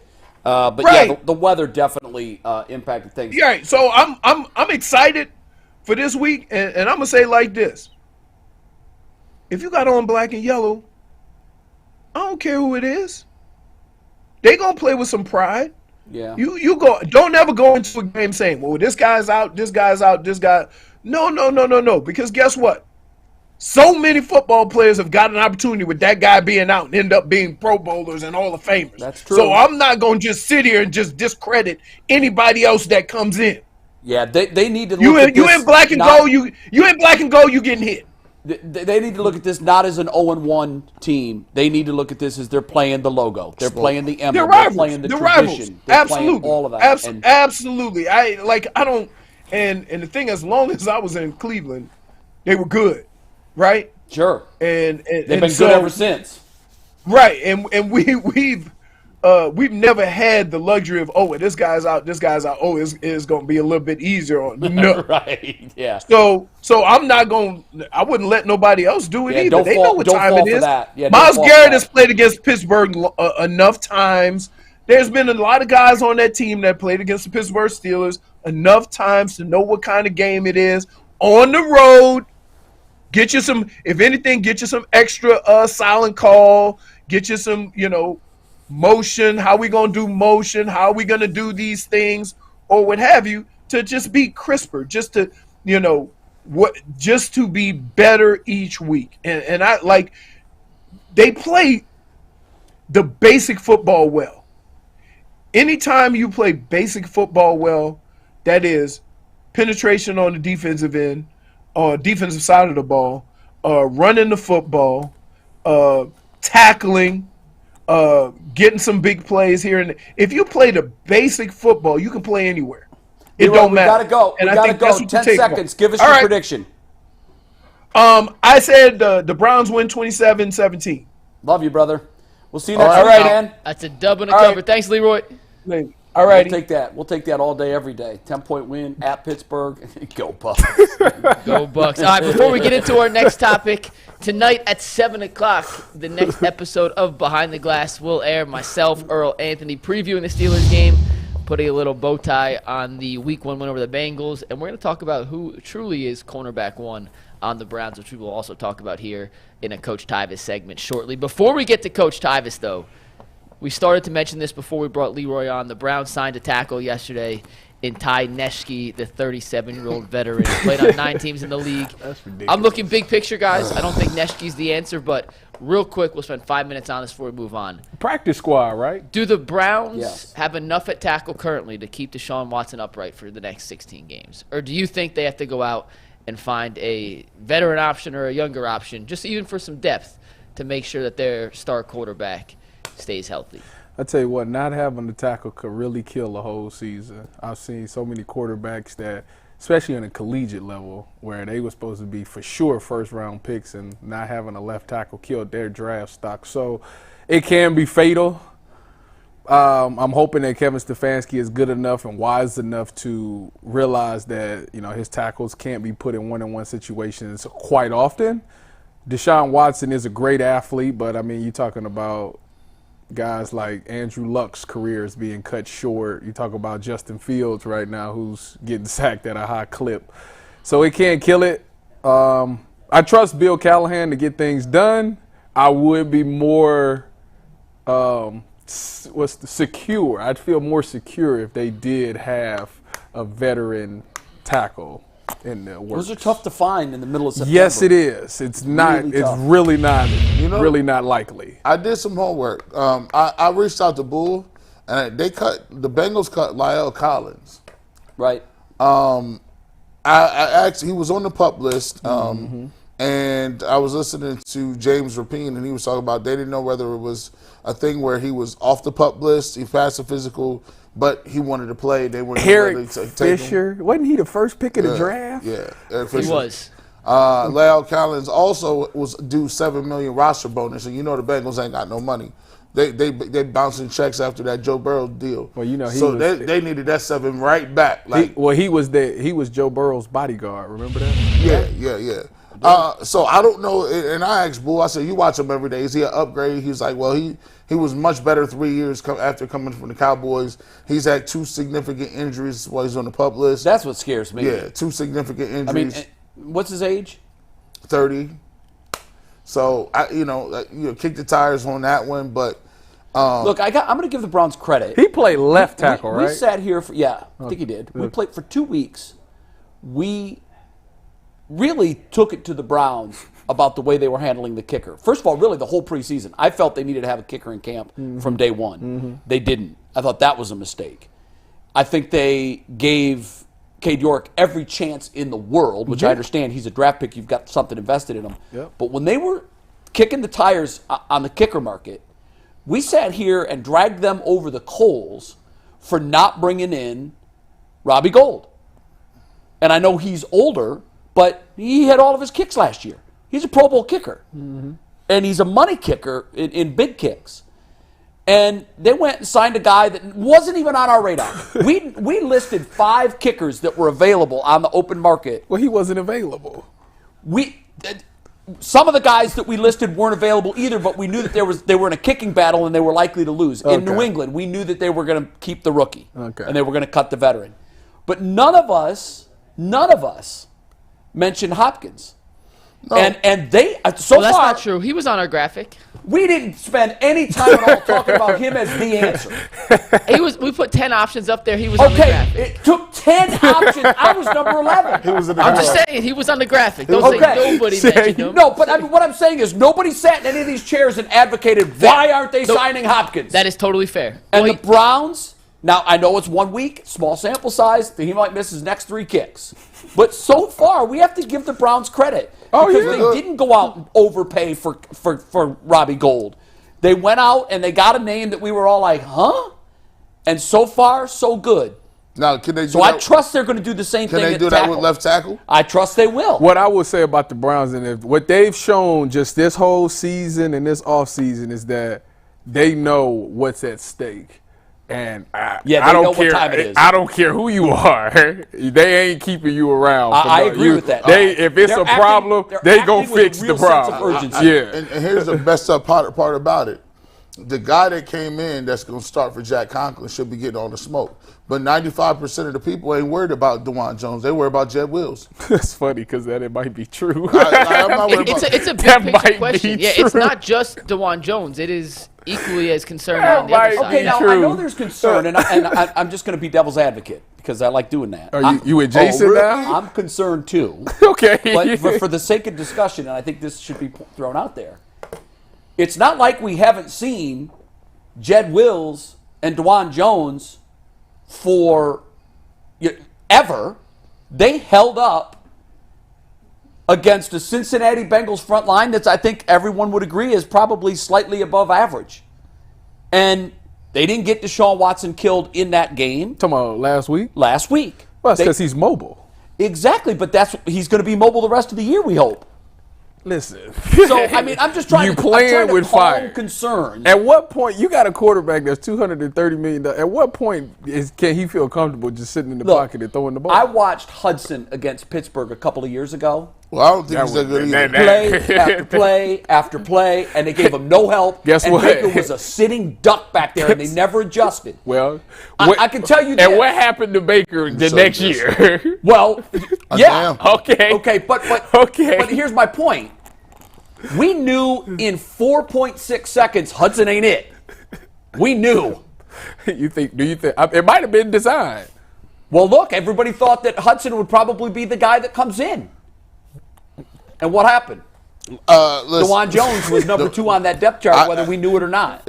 I think the thing about So what are you insinuating? I'm saying I haven't seen anything yet. I know from Wills Jed Wills. is standing around a lot of times looking for company, and he's missing assignments. I understand that, and that is reason for concern. But also, Hudson wasn't it, and we all knew it 4 snaps into the Pittsburgh game. We're like, this is going to be Baker will leave on a gurney. Well, the Bleacher Report suggests something too. They did talk about that. You sent that to the I did, didn't yeah, I? yeah, yeah. So, chat yesterday. so Bleacher Report said they came out with the 5 trades that must happen after week 1. And it was a lot of good trades in there. They had the Browns. And this is NFL wide. Yeah. Not just for the Browns. This is obviously. all NFL. Hey, Ty, before you go on, this was 5 signings, not trades they want to see. Marcus Cannon's a free Yeah. agent right now. They- Sorry, go out and signings, my fault. And Marcus Cannon was the one for the Browns. They said that the tackle position, obviously Jack Conklin going down, and Jed Wills with the question mark. They said Marcus Cannon would be the perfect fit for him. He was an expatriate. I think they took him in the 5th round. Do you like that? So, would you like that signing? Hey, listen, the Patriots. What's the history on the Patriots offensive lineman? They usually do They're usually pretty good. pretty good. You know, usually pretty disciplined good. football, Yep. but it's a reason that he's without a job. That's true, too. So Right. I would kick the tires on him. I mean, at the most part, you know, he should at least be disciplined. He's played football. Taylor Lewan, no way. Eric Fisher, never. He was a first. Remmers, I think he would be an outlier. Collins, I'm interested in that, but I, of all those names, What's wrong with Eric Fisher? what's wrong with Eric Fisher? He's very old. Not only that, like the guy, look, when you're the overall number 1, it comes with a stigma, man. But it also dude. comes with a target. Before y'all And say no, he's been given multiple chances, and he's just not that guy. I just sent McNuggets something on the tag board. Maybe they could put it up. Before you say no to these guys, let's just take a look at some of the film work that Jed has been putting out. You love this. and I know for a fact we say he's not going to get Deshaun Watson killed, but listen, He got Jack Conklin killed. It's a lot of almost in that, man. And, Gee, who'd you send it to? Ultimate Cleveland Sports Show on YouTube or not YouTube, Twitter. On Twitter. Twitter. Send it on Twitter. We've seen this video before. Every time I watch it, it makes me laugh, and Is it it also the- makes me nervous. Is it? I wonder if it's that. You've seen it, No, Ty. it's the play Jack Conklin gets hurt. I don't, Oh, it's that one? yeah. It's the Olay. The Olay. Like that. We're not worried about Jack Conklin getting hurt. That's just part of the game. We're not saying you set him up. Everybody up here is savvy I enough hope to you understand. can pull that because I never really got to see what. I'm looking at his technique, and so everybody can stop saying that he's not that bad. Well, bro, I'm showing you right here. He's that bad. Louder than words. Look, Friendly. it's not even that. It's I didn't see how the he whole- gets beat off the ball. Yeah, we didn't see it from the beginning. You almost need to see that from the beginning. It's like, I mean, He's already passed him 7 yards in the backfield. If it was a 100-meter dash, the gun went off, and he was still in the blocks while everybody was at the 20. Like, Hey, his listen. reaction time is not exactly what we want at that position. Trey, Hendrickson is still a top tier. He's a good one. DN, so. So let me tell you this. So is T.J. Watt, if bro. you He on the other side. Someone's going to have to stop him. If they so happen to put him on the left, If you now are, we got if you a are a problem. starting defensive end in the AFC, you are good by default. That's right. All I'm No, gonna you're tell you- right. Yeah. Like, if Yeah, you that's true. That is You're true. good. He's not gonna see nobody that's trash. Well, this is what then David Njoku better be. He gonna sit. This what we gonna do. We gonna call the play. We'll call him Chip Ahoy We this gonna week. break the huddle, and wherever T.J. Watt is, that's the side David Njoku is lining up for, and he helping out on that side. That's what you got to do. He's going to be his shadow. Yeah, that's it. All right, Mikey. It is time for our first Coach Tyvis segment of the season. Coach Tyvis, one of our favorite things we do, we are all smarter football fans, viewers, and observers after speaking with the one and only 2015 National Championship Defensive MVP, Tyvis Powell. If you haven't hit that like button, you haven't hit that subscribe button, do it for us. It helps us in the YouTube algorithm. And the better we do on YouTube, the more we can pay Tyvis to keep on doing these segments for us. So, He ain't Tyvis, cheap. today we are breaking down Martin Emerson Jr. and his stellar play against the Bengals. We have 3 plays. We have 2 coverage plays and a tackling play. And Ty, we're going to take this full. You got tag board.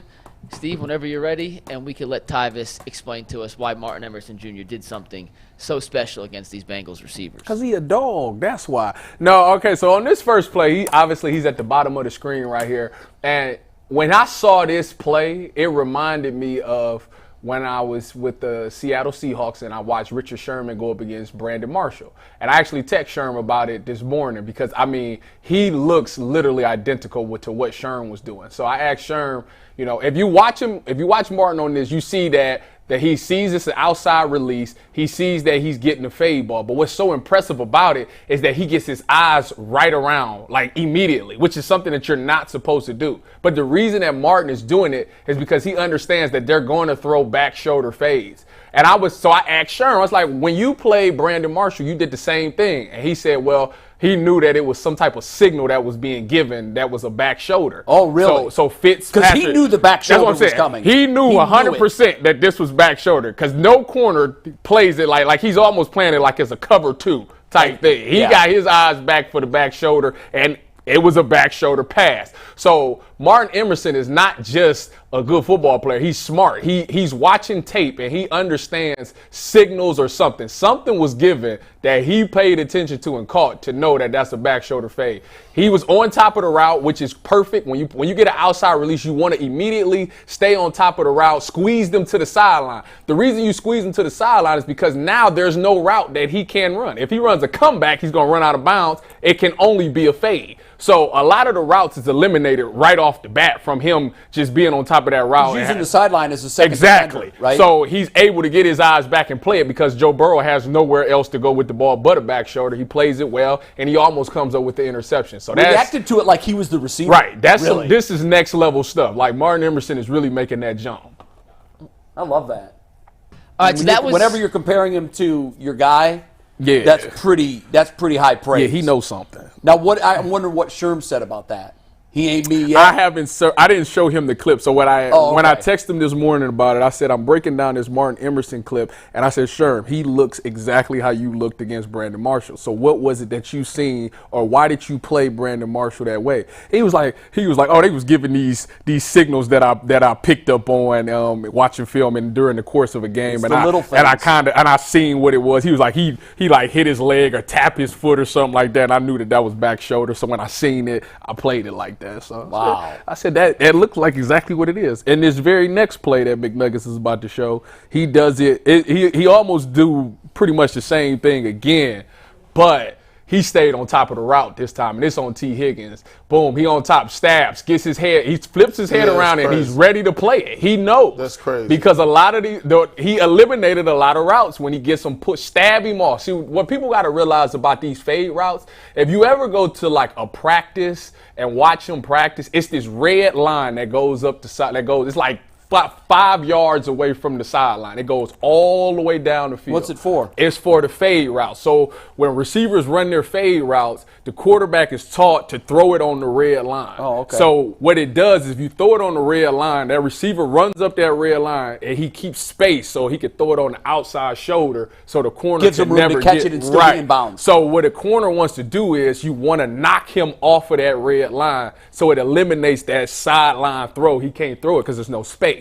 So Martin Emerson, boom, stabs. You see double stab, and now they running up the sideline, and he has nowhere to throw the ball. He gets his head around, and he plays the ball. So he just Martin Emerson is he's really been working on his press technique. And coming out of college, I told y'all the one thing that excited me is that he led the SEC in PBUs, pass breakups. That was important because it told me that he knows how to play the football. Instinctively knows where it's going to be. Too. Like it's because that ball go up in the air and people get nervous. They slow their feet down. It's a lot of stuff that go into DBs that people don't know about. Like when you turn your head and you look for the ball, instinctually you slow down. But he speeds up, he keeps running matches, and he plays the ball. So can you coach that, or is you just have that? you can be coached out of it. It's something that you need to learn around middle school, high school. That when you turn your head around, you need to speed up because it's easy to slow down. It's not easy to speed up. Yeah, that makes sense. If you turn around and you slow down, that receiver is gone. Right. So he plays that right, gets his head, stays on top of the route, and he's able to play on top of the ball. He's on top of it, so he's essentially the receiver, and T. Higgins becomes the DB. He's going to be a Pro Bowler, isn't he? He is. I like him, man. He got some really good game, man. Like I said, I challenged him right on this show. I sat right in this seat right here, and I said, Martin, they putting you as CB3, but you are better than CB3. You should challenge to be CB1 after this season. And after one game, he definitely looked better at like number 2 right now. He looked like number 2. Grades on the show yesterday, and it was terrible. I didn't get it. It was terrible. So based off those PFF grades and this third play Tyvis I picked for a specific reason. His coverage grade was extremely high. His tackling grade not nearly as high. So the next play we're going to show is a tackling situation with Emerson. It was 3rd and 10. Mm-hmm. The Browns get the stop. It's a gang tackle. Emerson's the first to the ball, Tyvis. So when we're going to play the play, tell us, even though Emerson didn't make the tackle, in your opinion, did he did what he do his needed. responsive? Did he cover what he was expected to do in this situation? Mm-hmm. Because according to PFF, and we proved yesterday, not always matching up to the eye test. Yeah. He got dinged for this play in PFF, but maybe you see it as a positive. You can take the play, Steve. So when I watch the play, it is his play to make because it looks like they're in cover 2. I can tell they're in cover 2 because you can see the corners hinging off. Hinging means that they're getting towards the sideline. So why this play is significant to me is that, okay, as a corner, let me give y'all what the responsibility as a cover 2 corner is. As a cover 2 corner, you want to push your receiver inside. You want to send him inside, and you hinge and you get width. You want to get towards the sideline because you want to play that 7 cut. Usually in these concepts, you get high lows. So maybe number 2 runs the 7 cut while number 1 sits down in front of you. They want you to take that 1 in front of you so they can hit the 7 cut behind you. As a corner, you have to play everything deep to short. So in this particular route right here, as you notice, the tight end at the bottom, he chips the D in and then he runs that little flat route. What makes Martin Emerson successful on this play, even though he didn't make the tackle, is that he shot the outside leg, keeping contained on the ball, sending it back inside. Now, if he shoots inside and misses, he got that whole sideline to get extra yards. But if you're going to shoot and be aggressive, you want to shoot outside. Forced him inside. And force him inside where he knew he had help. So technically, you want him to get them. Obviously, you want him to make the tackle, but he still gets a plus because, boom, he did what he needed to do. Everybody's right there to make the tackle. And Tyvis, what's incredible about that is this happens as we watch it this time at warp speed. Oh, yeah. He's making that decision in a 1/10 of a second to go outside leg. Well, I mean, in this play right here, you got eyes on the quarterback. The quarterback breaks contain. He running out. You got your job responsibility. What you want to do is before you decide to go, you want to take one more peek behind you to make sure that you got enough depth that quarterback can't squeeze that ball behind you. But once that quarterback looks at that tight end, it's essentially because he shouldn't have time to look here, look there, Right. and then go back. Especially with by this the third defensive line. read, that's what it is. The rush is coming. He got to go. So after about 4 seconds on the play, you know where it's going. Be aggressive on it. Don't stop your feet. And he did exactly what he needed to do. He has what they call a quick processor, doesn't he? Yeah, you got to. You have to be very. All of that stuff be happening within just a flash. The splits, and that's why they rep it. When people talk about read your keys, man, you do more with just reading people's body and what they're supposed to do. When they get really elite is when you can read the keys, but at the same time have ball skills to know where the football is and make plays that are unconventional. And those two things, can come at the peril of each other. You can have great skill sets when you read your keys, but some people can't catch the football or they don't have no awareness. Yeah, knowing what's happening is just half of it. You got to have the physical ability to execute. Yeah. No, and the thing about it is these offenses are so good at enticing you. That's the thing. You have to be so disciplined, especially in the secondary. You have to be so disciplined. Don't take the bait. And don't take the bait. And they do a great job. I mean, it's like, please. They're going to sit it right in front of you, and you think to yourself, I'm going to make this big-time play. And the moment you take one step, he can hit you right behind you. Boom, throw the ball behind you. How good could the defensive backs of the Browns be?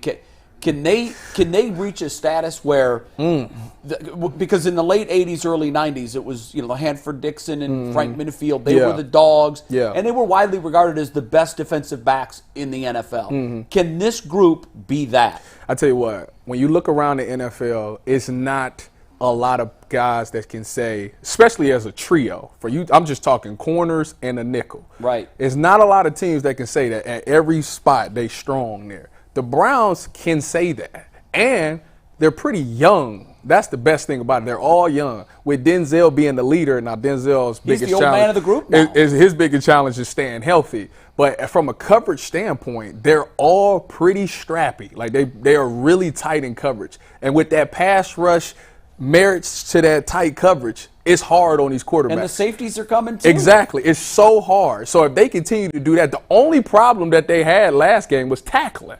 And like I say, Denzel, I get it. You just came out of concussion protocol. You ain't trying to go back, so I get it. But I thought everybody, the tackling was good. But everybody else, it was quick. They were to the ball. That's what I'm saying. That's what you want. And that's a Jim Schwartz You at trademark. least want them to be aggressive and make the aggressive moves. And at worst, if they miss, they helping out so well because they're missing and keeping contained on the ball.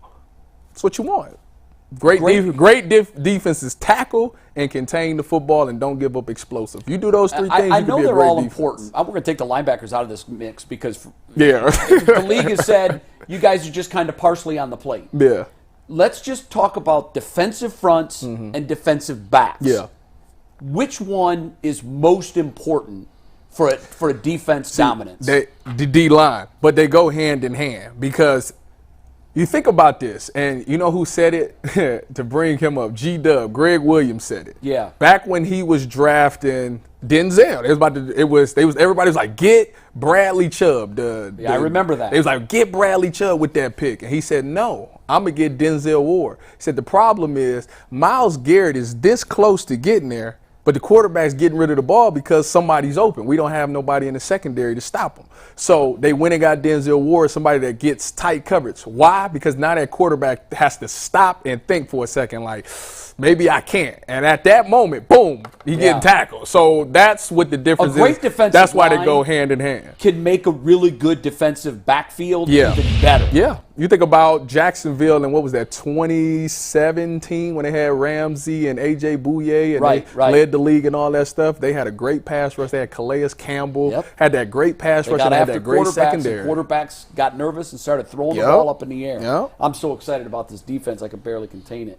All right, Mike, you want to do a read here? I got to do a fast read real quick, and then we will get into how the Browns are looked at nationally. And we have a little update to that since the show started that I think you guys will enjoy. But beforehand, we have a lot of things coming here at UCSS. And one of the things that we are promoting and helping with is making sure all Browns fans out there are dressed to the absolute max moving forward. If you haven't already gotten all the Browns gear you need for the upcoming Browns season, you better go to fanatics.com/UCSS to get all your swaggiest Browns gear.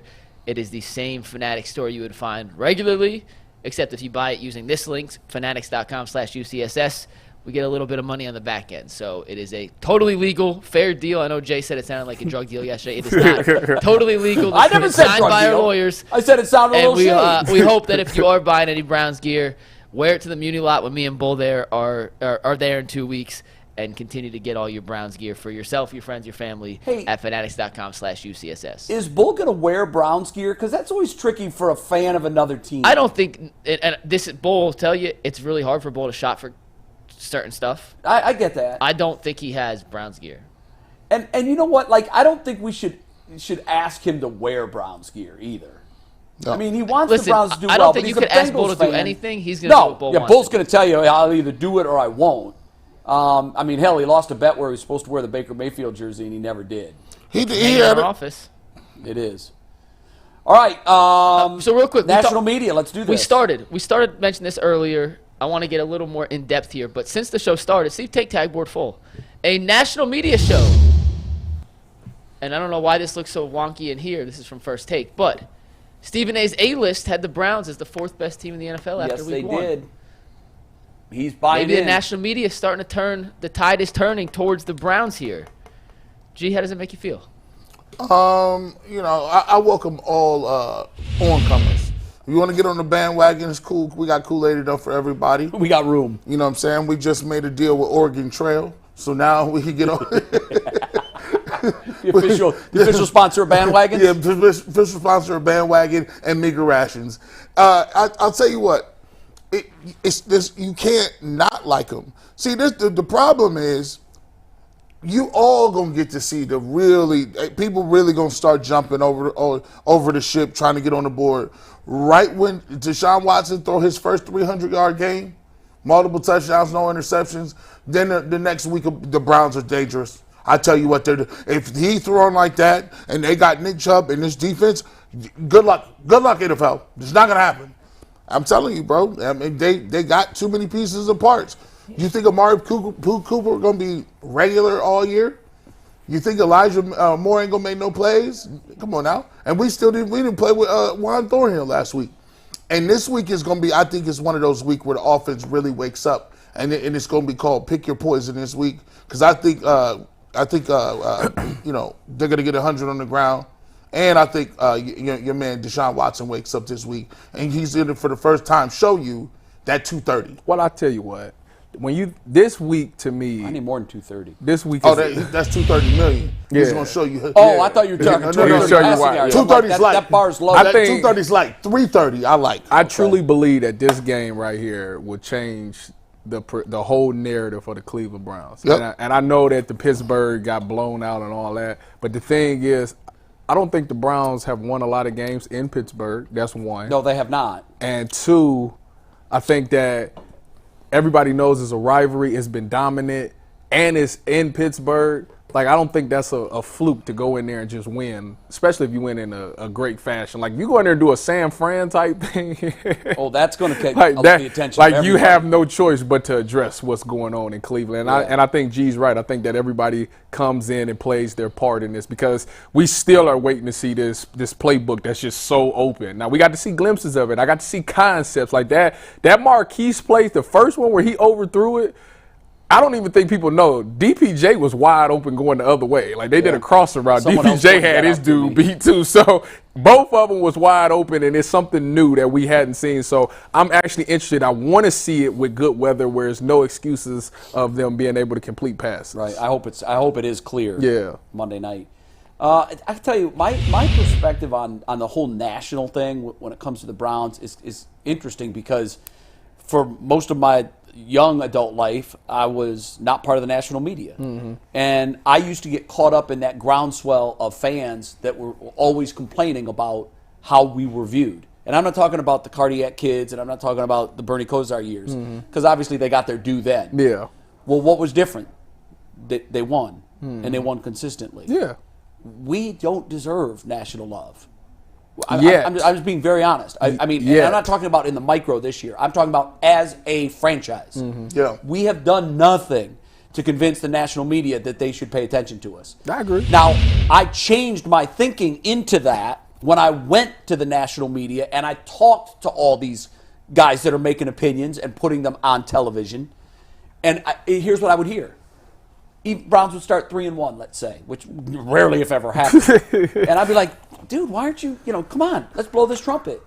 Oh, no. Oh, no. Just wait. We've been fooled by them before. Yeah. To quote a famous late head coach, many of them would tell me they are who we think they are, and just give them enough time and they'll prove that. Well, I just asked. I just asked Sherm. That Sherm just did his top 5, and I text him. Where do you have the Browns? Probably not in it. No, he just do top 5. I said, why you ain't including the Browns? He said, I'm not putting no stock into the Browns. Too early. Too early. Okay, now, all of that being said, I will also say this, because I used to advocate for all Cleveland sports teams inside that campus all the time. And a lot of them would say, oh, Jay, man, that's cute. That's cute. After all these years and all those losses, you still believe, man. You got a special heart. And I was looked at as the Cleveland mascot. There were people there that always said, here comes the Cleveland mascot, because I was always pumping the Indians and the Browns and the Cavs. And what I finally realized and learned was, it doesn't matter.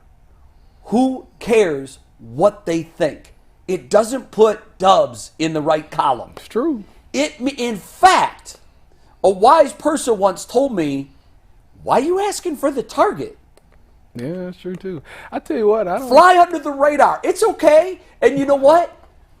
After you win consistently 3 years in a row, the Browns make the playoffs, they make an AFC championship game, you're going to have their attention. And it still isn't going to matter. It still doesn't mean anything in the win column. Yeah. So we shouldn't be concerned about what other people think about us. Who cares? Well, Just go win. I barely watch national coverage anyway. I don't watch any of it anymore. Because I don't do it because we do this. We're too busy. Yeah, we do this, and I feel like if I hear that, it'll affect my own opinion and my own outlook. So I don't care. You're stronger minded than that. I'm not. You might say something that's good. The national media. You'll be enlightened. The national media is like. I would compare it to national media is like trying to get Michelin stars. Like they want you to put a pretentious dish out there with all kind of green stuff on the plate to make sure it looks nice. And they go to restaurants and they judge you on whether or not you have the pedigree or you're innovative and how well video or food bloggers like you. But everybody knows, like, when you really want to eat, like, and you hungry, no one goes to 5-star restaurants. You go right to the middle of the road, get you some of that local ribs, get you some burgers, just the stuff that we eat, right? The stuff that you can just eat and get up out of here. Now, when you look at the Browns, Browns is a local type thing that you can eat. It's digestible. But if you look at it from the outside, you're like, but that's just hamburgers and ribs. You can't have hamburgers or ribs at a wedding reception, can you? Right? You got to have pretentious plates full of stuff that people don't eat. I think when you look at the Browns, as people start to be like, hey, man, that little restaurant over there is good as hell. Go down and get the gravy. Go down there and get everything you got going. The problem is the Browns don't have the cachet. They don't have the backing to it. Yet. But here's the thing. They got the players. Because we should be experts in this. But, they've had the players before and not delivered. That's why there's going to be a cautious trigger pull by the national media. They're going to wait and see. But no.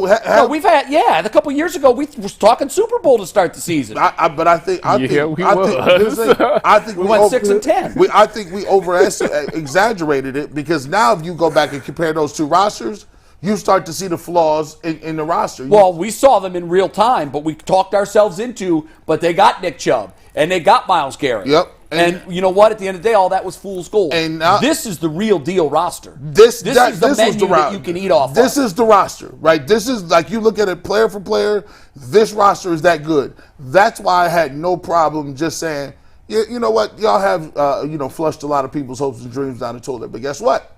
For this year, I'm believing. And because I'm believing not in necessarily some myth and history and kumbaya, I'm looking at the ingredients y'all got. Look at the names. The names and the track records. These guys have track record and names at all of these positions, and they finally have a coach. Because guess what? They were searching for coaches, quarterbacks and players at the same time. If you're searching for a coach and a quarterback and players, you're done. Yeah, the hardest part of solving can't this win. unsolvable Rubik's Cube is getting all of it at the same time. Yep. And we think, and we've thought this before, that's why I'm going to be cautious too, man. I'm not going to swing the pendulum to 9-8 to 13-4 after one week. I'm not gonna moving. wait and see. I'm not moving off of 10 wins. I had 9-8. I'm 10-7. I'm not honestly, moving. I believe after watching one game that if they play more games like that than they do the last year's team, then you can start thinking double-digit wins in playoffs. Mm-hmm. But you got to prove it. And the one thing that I would say to all Browns fans that complain about national media hates us, who cares? It doesn't mean, the national media likes them, so they're not 3-0, they're 4-0. You got to give them an extra win because the national media likes them. It means nothing. And guess what? They're wrong more than they're right. Yeah, that's true. They are, and I can say that because I worked at an opinion show for 11 years. And if they would have put money where their mouth was, they'd have gone broke. Well, it's easy to opine, and as if you know factually what's going to happen, but nobody knows. You have to, in our society nowadays, you're either on that side or this side. Tribalism gives you context to your life. Being down the middle doesn't give you any, it doesn't make you feel good about anything. At least if you lose, you can say that somebody else's entity had something to do with it. You feel like you're a part of something. Yes. Nobody, that is a rite of passage now, and especially in sports and politics. Hey, either I'm going to be with the Browns or you against the Browns. And it kind of is a self-fulfilling prophecy. The fans start to feel like, oh wow, we got a groundswell here, and then it trickles to the players. Wow, these guys are really behind us. But players hear any of that noise? I think they do. What noise? Are they paying attention to the national media? Because by the way, for every voice you can find that's a hater, you can find a supporter. Yeah, you hear it. You hear it. Everybody, because it's on in the locker room. And we go looking for it. It's on in the locker room. You go looking for it. Yeah, it's like ESPN and stuff is on in the locker room. So you look up, you might see it, but man, I can't. That concept to me, go look for it. It's like people that would Google themselves or would like search their own name on Twitter. Don't do that. Man, you need a little more love as a kid if you're doing that. Don't do that. No, of course not. Again, everybody's got an opinion, and it's the largest bathroom wall in the world. Anybody can write anything on it. It doesn't give them any credibility. I'm just going to all right.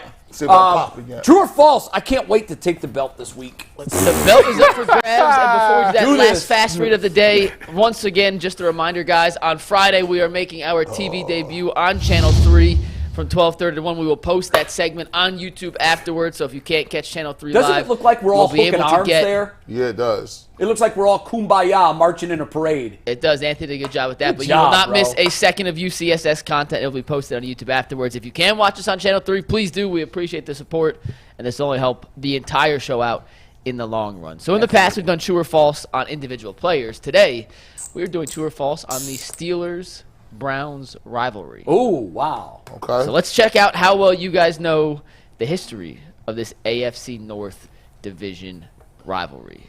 And let's start with the first one. Steve, hit the music. And then take the graphic. Let's get it going. Question number 1. We got to get 3 right. Jim Brown had more career rushing yards versus the Steelers than he did against any other NFL team. True or false?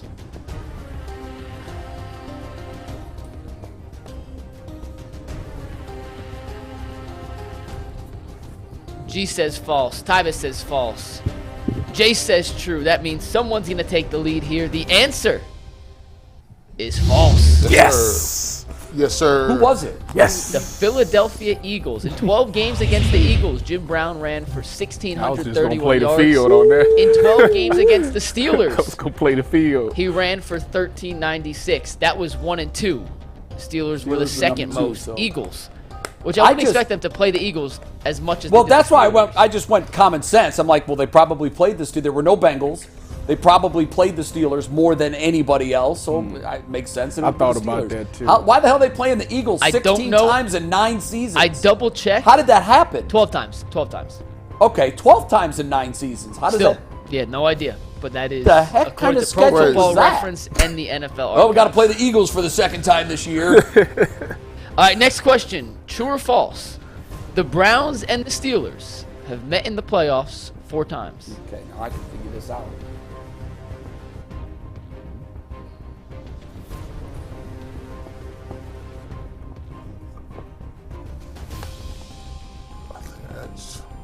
Jay's ready. Tyvis is ready. G. Bush is Before you ready. said 4 times? 4 times. I'm mad because you probably know the answer, and I know.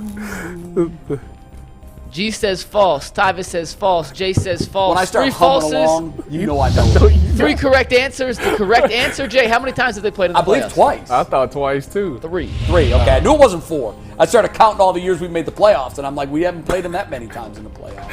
I remember all the playoffs. I remember in 2002, right? Yeah. And then I They remember may last. have played them in the playoffs one of Bernie's years, too. They did. Yeah. A Bernie See, year, that's- 2002, that's- 2020. And then 2020. 20. Yes. Yeah. All right, next question. The Browns won the very first meeting between these two teams in 1950. The final score of 30 This to could 17. be partially, I mean, It's either true or false, Jay. It's either okay. true or false. All right. Simple rules. G says true, confidence. Tyvis says true, confidence. Man, Jay back in says the true, day, confidence. The Steelers were fat. And you guys are correct. It is true. The year, the score, the teams, everything in that statement is true. The Browns Wow, you guys are won 3 the and 3. first meeting. 3 for 3. So we can, 30 to They've already 17. tied Bull already. They have already Bull tied went Bull. 3 and 5. That is correct. That's because he ain't from it. No, I'm playing. Next up, I need to get this one right. You guys Jay have to needs this miss it. one. If you guys get this right, Tyvis G, you have beaten Bull. Despite having a combined 21 catches for 319 yards in 2 games against the Steelers in 2013, Josh Gordon did not score a touchdown against Pittsburgh that season.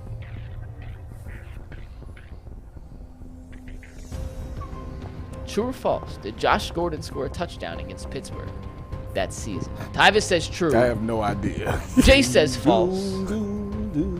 G Are says you true. So going if Jay's false? right, Just Jay ties it up, and the answer is false. He scored an absolute garbage time touchdown in Week 17. It was the final of those 21 catches. I think he Which led to a caught that. He touchdown. caught it over the middle in the back of the end zone, and they was getting torched. But man, yeah, I should have got. It that was his one. final catch. I was doing this with Earl. So we all have 3. It is now all tied up at 3, including Bull, who is in 3rd place. I hate or him. tied in I first hate place him. as well. I hate him. right, I next had him beat. Next one. This is the 5th question. The Browns have lost 19 consecutive regular season games in Pittsburgh. Is that true? Is that false? 19 consecutive. I really don't know. Tyvis says true. Jay says false. G says true.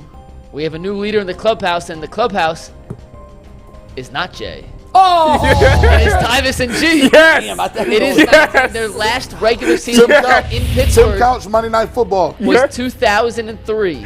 2003. It felt so good to watch What an him embarrassment. get that grin wiped off his By the way- face. By the way, they wore orange pants that day, and Joe Theismann was on the call.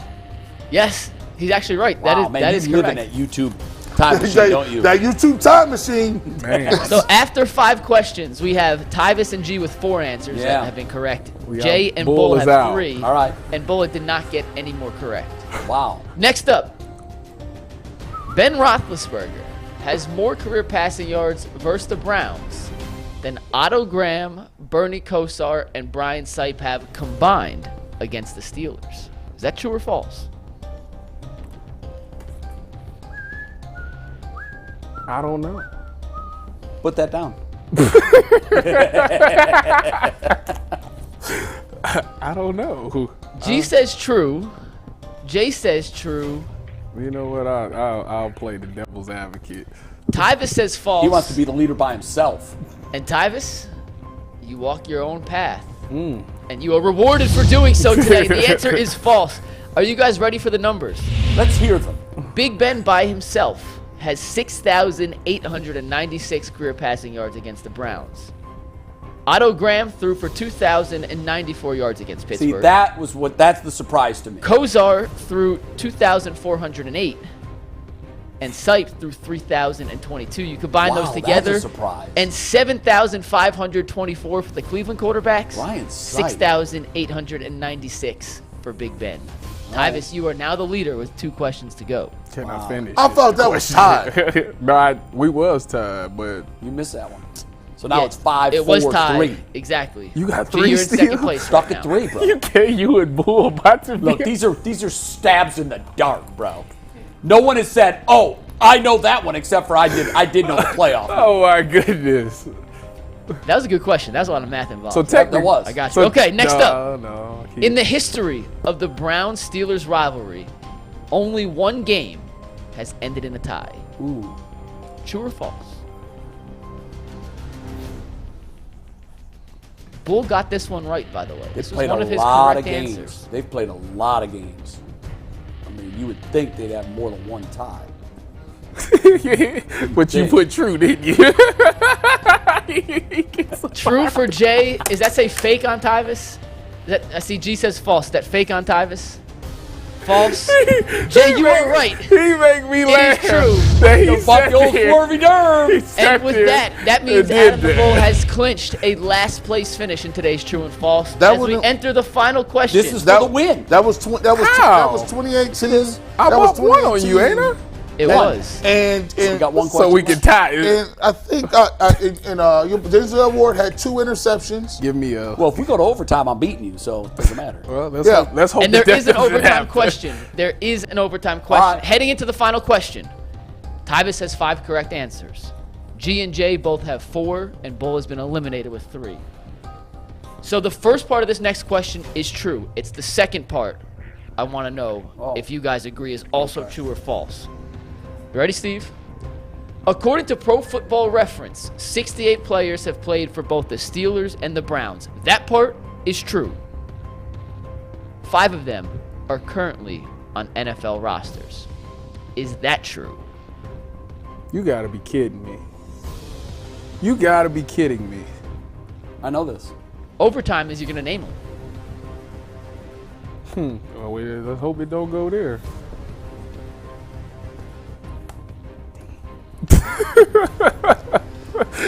I can only count 2. I hope it's 5. Please, guys. Tyvis says true. Please. Jay says false. God. G says false. So before you take it, Steve, if the answer is true, Tyvis is our winner. If it's it's false, it's a 3-way tie. we're going to overtime in a 3-way tie. Anthony, give me a drum roll, please. Please, God. See, it's going to be a lot of those Steve, let's see down it. roster guys that we don't think about. That's true. That's right. When I wrote I wanted to change it. Heck! Hold on, Jay. Be quiet. Let me talk. Let me talk. First of all, I just want to thank God. You know, some of these questions was very tricky. You know, me being the young guy of this show, it's very shocking that I was able to do this. But the thing is, YouTube exists, and if you just do your homework and you study and you a diehard Browns fan, you can overcome the old heads of this game. So, thank you to my mom. Shout out to Steve Becker for giving me this job. Shout out to Director Steve for this wonderful Steve Becker. this wonderful close up right now. You know, and I'm gonna take the reward money and I'm gonna get my hairline fixed. So here's the challenge, though, real quick. It is now the panel versus the chat. Are you guys ready? It's the panel versus the chat. We have over 2,000 people watching at the moment, and we need them. Between you 3 and the chat, who can name the 5 active players? I think a lot of these guys are Larry down roster Ogunjobi. players. Yeah, That is one, Ogunjobi was correct. the only one That's that all I I could think got. of. I That's couldn't all think of I anyone that There are 3 you should get. 2 will be tough. 3 you should absolutely get. Okay. Ogunjobi's the first. If the chat beats you guys, That are still the chat gets a final take and not you. that is still playing. They are actively they're on on NFL rosters right rosters now. today. On active rosters today. Hubbard. Correct. Yes, that's 2. Hubbard too. You're right. I forgot about Hubbard. You're missing the most obvious one. What's the line? Let's go Didn't we skills. get- Let's go skills position. We have till 12:50 to do this. You have 3 minutes. Okay. If the chat gets, the So- chat just got one that you didn't get already. Oh, damn. Okay. Well, wait a minute. The chat has Google. Go on, for crying say, out he loud. can Hey, just Google You it. gotta hurry up. See, there's going to be some down roster guys that we just be like, what? I have no idea. This is He tough. said we're missing the obvious one, guys. Let's start going at skills positions. Was it a quarterback that left here? Maybe a tight end, a wide receiver, a defensive back. Justin Gilbert played, but he don't count no more. Yeah, he don't- Joe he Hayden played, he don't count. Yeah, no they're more. not on active rosters. Is it a kicker? Linebacker for the Browns, played for Wisconsin. We thought he was going to be good, but he was. oh, yeah, nobody can pronounce his last name. Schobert. Joe Schobert. Oh, yeah, Joe Is he Schobert. on the roster? Not currently active. He's not? Not currently active. Wow. He was. These is pools. These is great picks, by the way. And how many the chat got? So far, they have one that you have not gotten. But how many do they have total? 3. So we got to get the obvious one, guys. It's right there in front of us.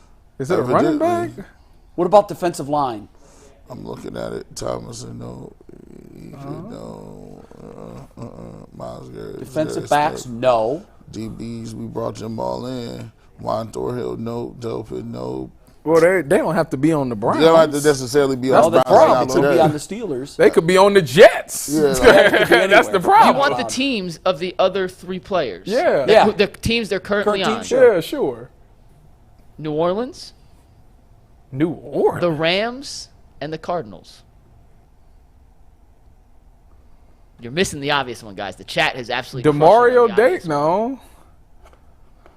It's going to be New Orleans, right? Nope. The obvious one Whoa. is Arizona. Josh Dobbs? Correct. Yeah, Josh Dobbs. Yeah, Correct. right. 3 for 3 now. All right, and then so you got 2 more. Rams? And then the Saints. The Saints one's a little easier than the Rams. I would never have got the Rams. He's a down roster guy, right? Down the roster. Yeah, nobody we didn't even know played for us. You got 1 more minute before I just give you all the answers. All right. Saints, who is on the Saints roster? He never played for them. Dang. I'm beat. I'm stumped. I like those shoes, Ty. Thank you. Travis Scott's. Nice.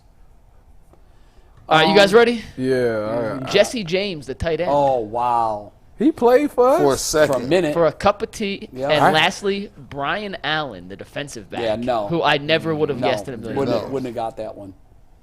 All right. Congratulations, Tyvis. Shout out. Tyvis, you are Proving once again you are the luckiest guesser. in Not the lucky. world. When it happens 9 times, there's no luck to it. 9? Yeah, this is the 9th time.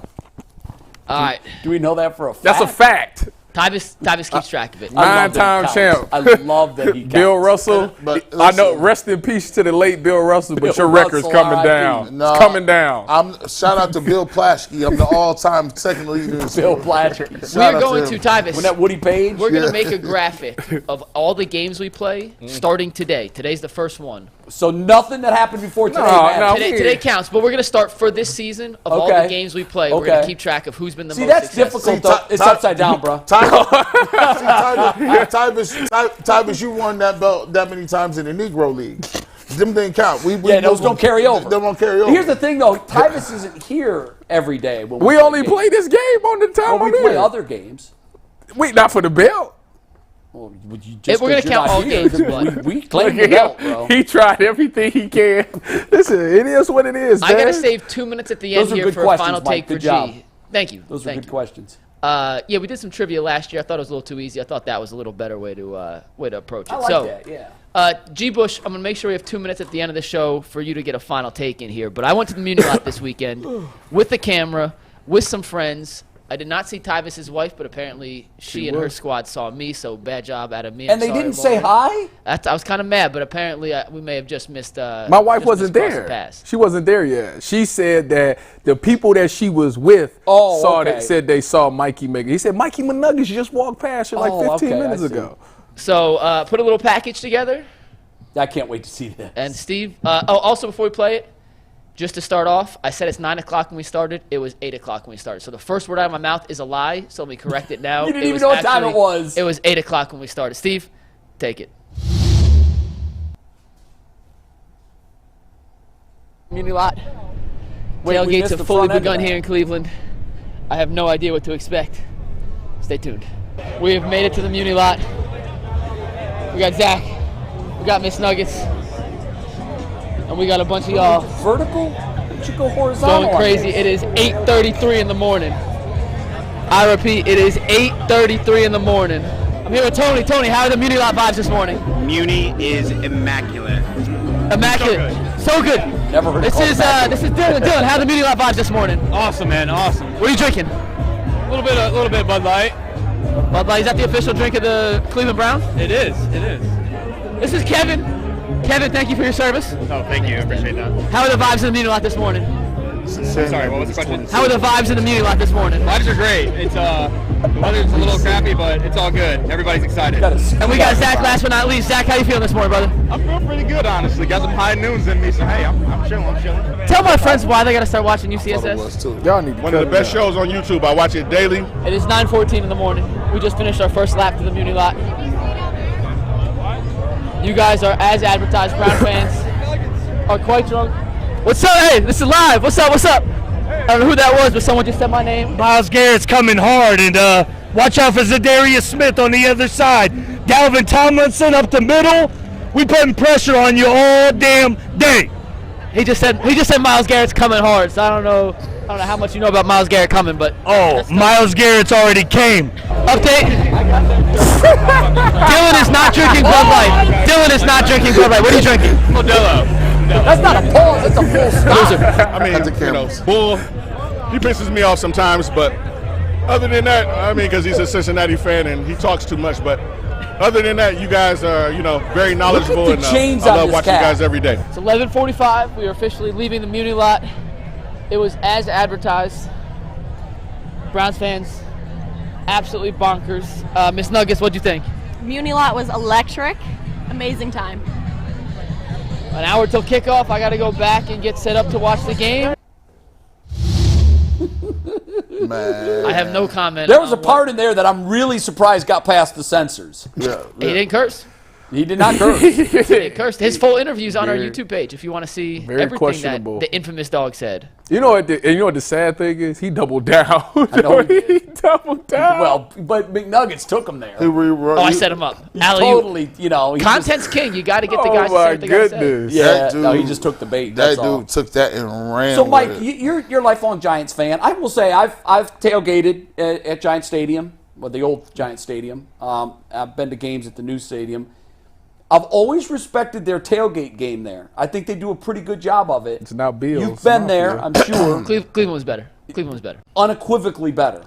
What It about? started earlier. People were, when I say drunk, I mean like in a good way, like having a good time. Relaxed. It was a giant party. It was Yeah. a party in a parking lot. It was awesome. I got to tell you, the Awesome. Muni Lot. Now, obviously, it's off the chain. Wait till they're 7-1, bro. I can't imagine. I Just can't imagine. wait. Why stop there? 8-0. Well, let's go. I mean, come on. I'll see your 8-0 and raise it 10-0. So that was the first Muni Lot experience with Bull against the Titans. I want it to be even crazier.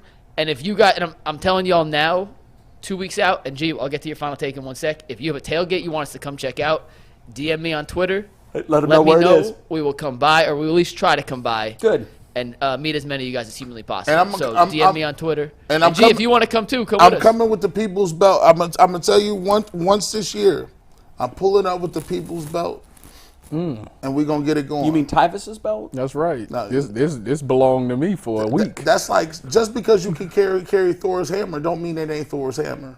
That's a lie. Yeah, right. It always It's got comes no back. power behind it unless it's in Thor's something- hands. the It's belt- always it's G's different. belt. It's different, right? Listen, man, I earned this. All right? Let's hear G's final take, shall we? 9-time champ. We haven't done a final take I in a while. Did it, man. This is with a sad heart. I do got to do a final take. Earlier today, I got a text message from Steve. He said, "Man, you kind of quiet today, man." I said, "Man, I got a text message from some of my college roommates, and one of our roommates, Brandon Hunter, basketball player for Ohio University." Well known for the team that went down to North Carolina and beat North Carolina in Chapel Hill. Stayed in the same dorm with me for 2 years. He passed away at the age of 42, tragically. It hit a little different because he was always the guy that was in shape and was always doing extra work and always going to the gym. And he was, 245, but he was a different type of 245. So, he was one of the first dudes that was at OU that was really, telling himself that he was going to go to the league. And I can still remember when I hit him up when he drafted, got drafted, played a couple years for the Orlando Magic, played for the Boston Celtics. And, he was, a dude who felt he can go to the league. And it was the first time I heard somebody from the MAC just really putting it down like that. Worked on his game, expanded his game, went from post player to being able to shoot, to be able to handle and dribble the basketball. And they compared him to like the new next Gary Trent down at OU. But it was just. He was after Gary? Yeah, he graduated a year before I did in 2004. So it hits different because you're like, man, he was just so young. I just remember talking to him a couple months ago. Had a long career overseas, but man, it's just always tough when you people that and you lose people that be your same age, and they got so much life to live. So, unfortunately, shout out to RIP to Brandon Hunt, B. Hunt. We're gonna miss you, and we hope that your family and friends and prayers to your whole family to make it through a tough time. So shout out to B. Hunt. It's tough, man. Sorry about your loss. Yeah. Just a reminder for all of us to squeeze every ounce of life every single day that you can. Because tomorrow is not promised. There's no guarantees. No guarantees at all. All right, we're going to wrap this show. We're going to do overtime. It's something special today. We got a little something extra. It's something so special we don't even really know what it is. No, we do now. I got you. Don't worry. You figured it out? Because before the show, I got Mikey's been so busy planning this KYC debut on Friday, and people are pulling him in a million different directions. On our call this morning, I said, "What's overtime?" He goes, "I don't know." It's going to be funny. I promise you it's funny.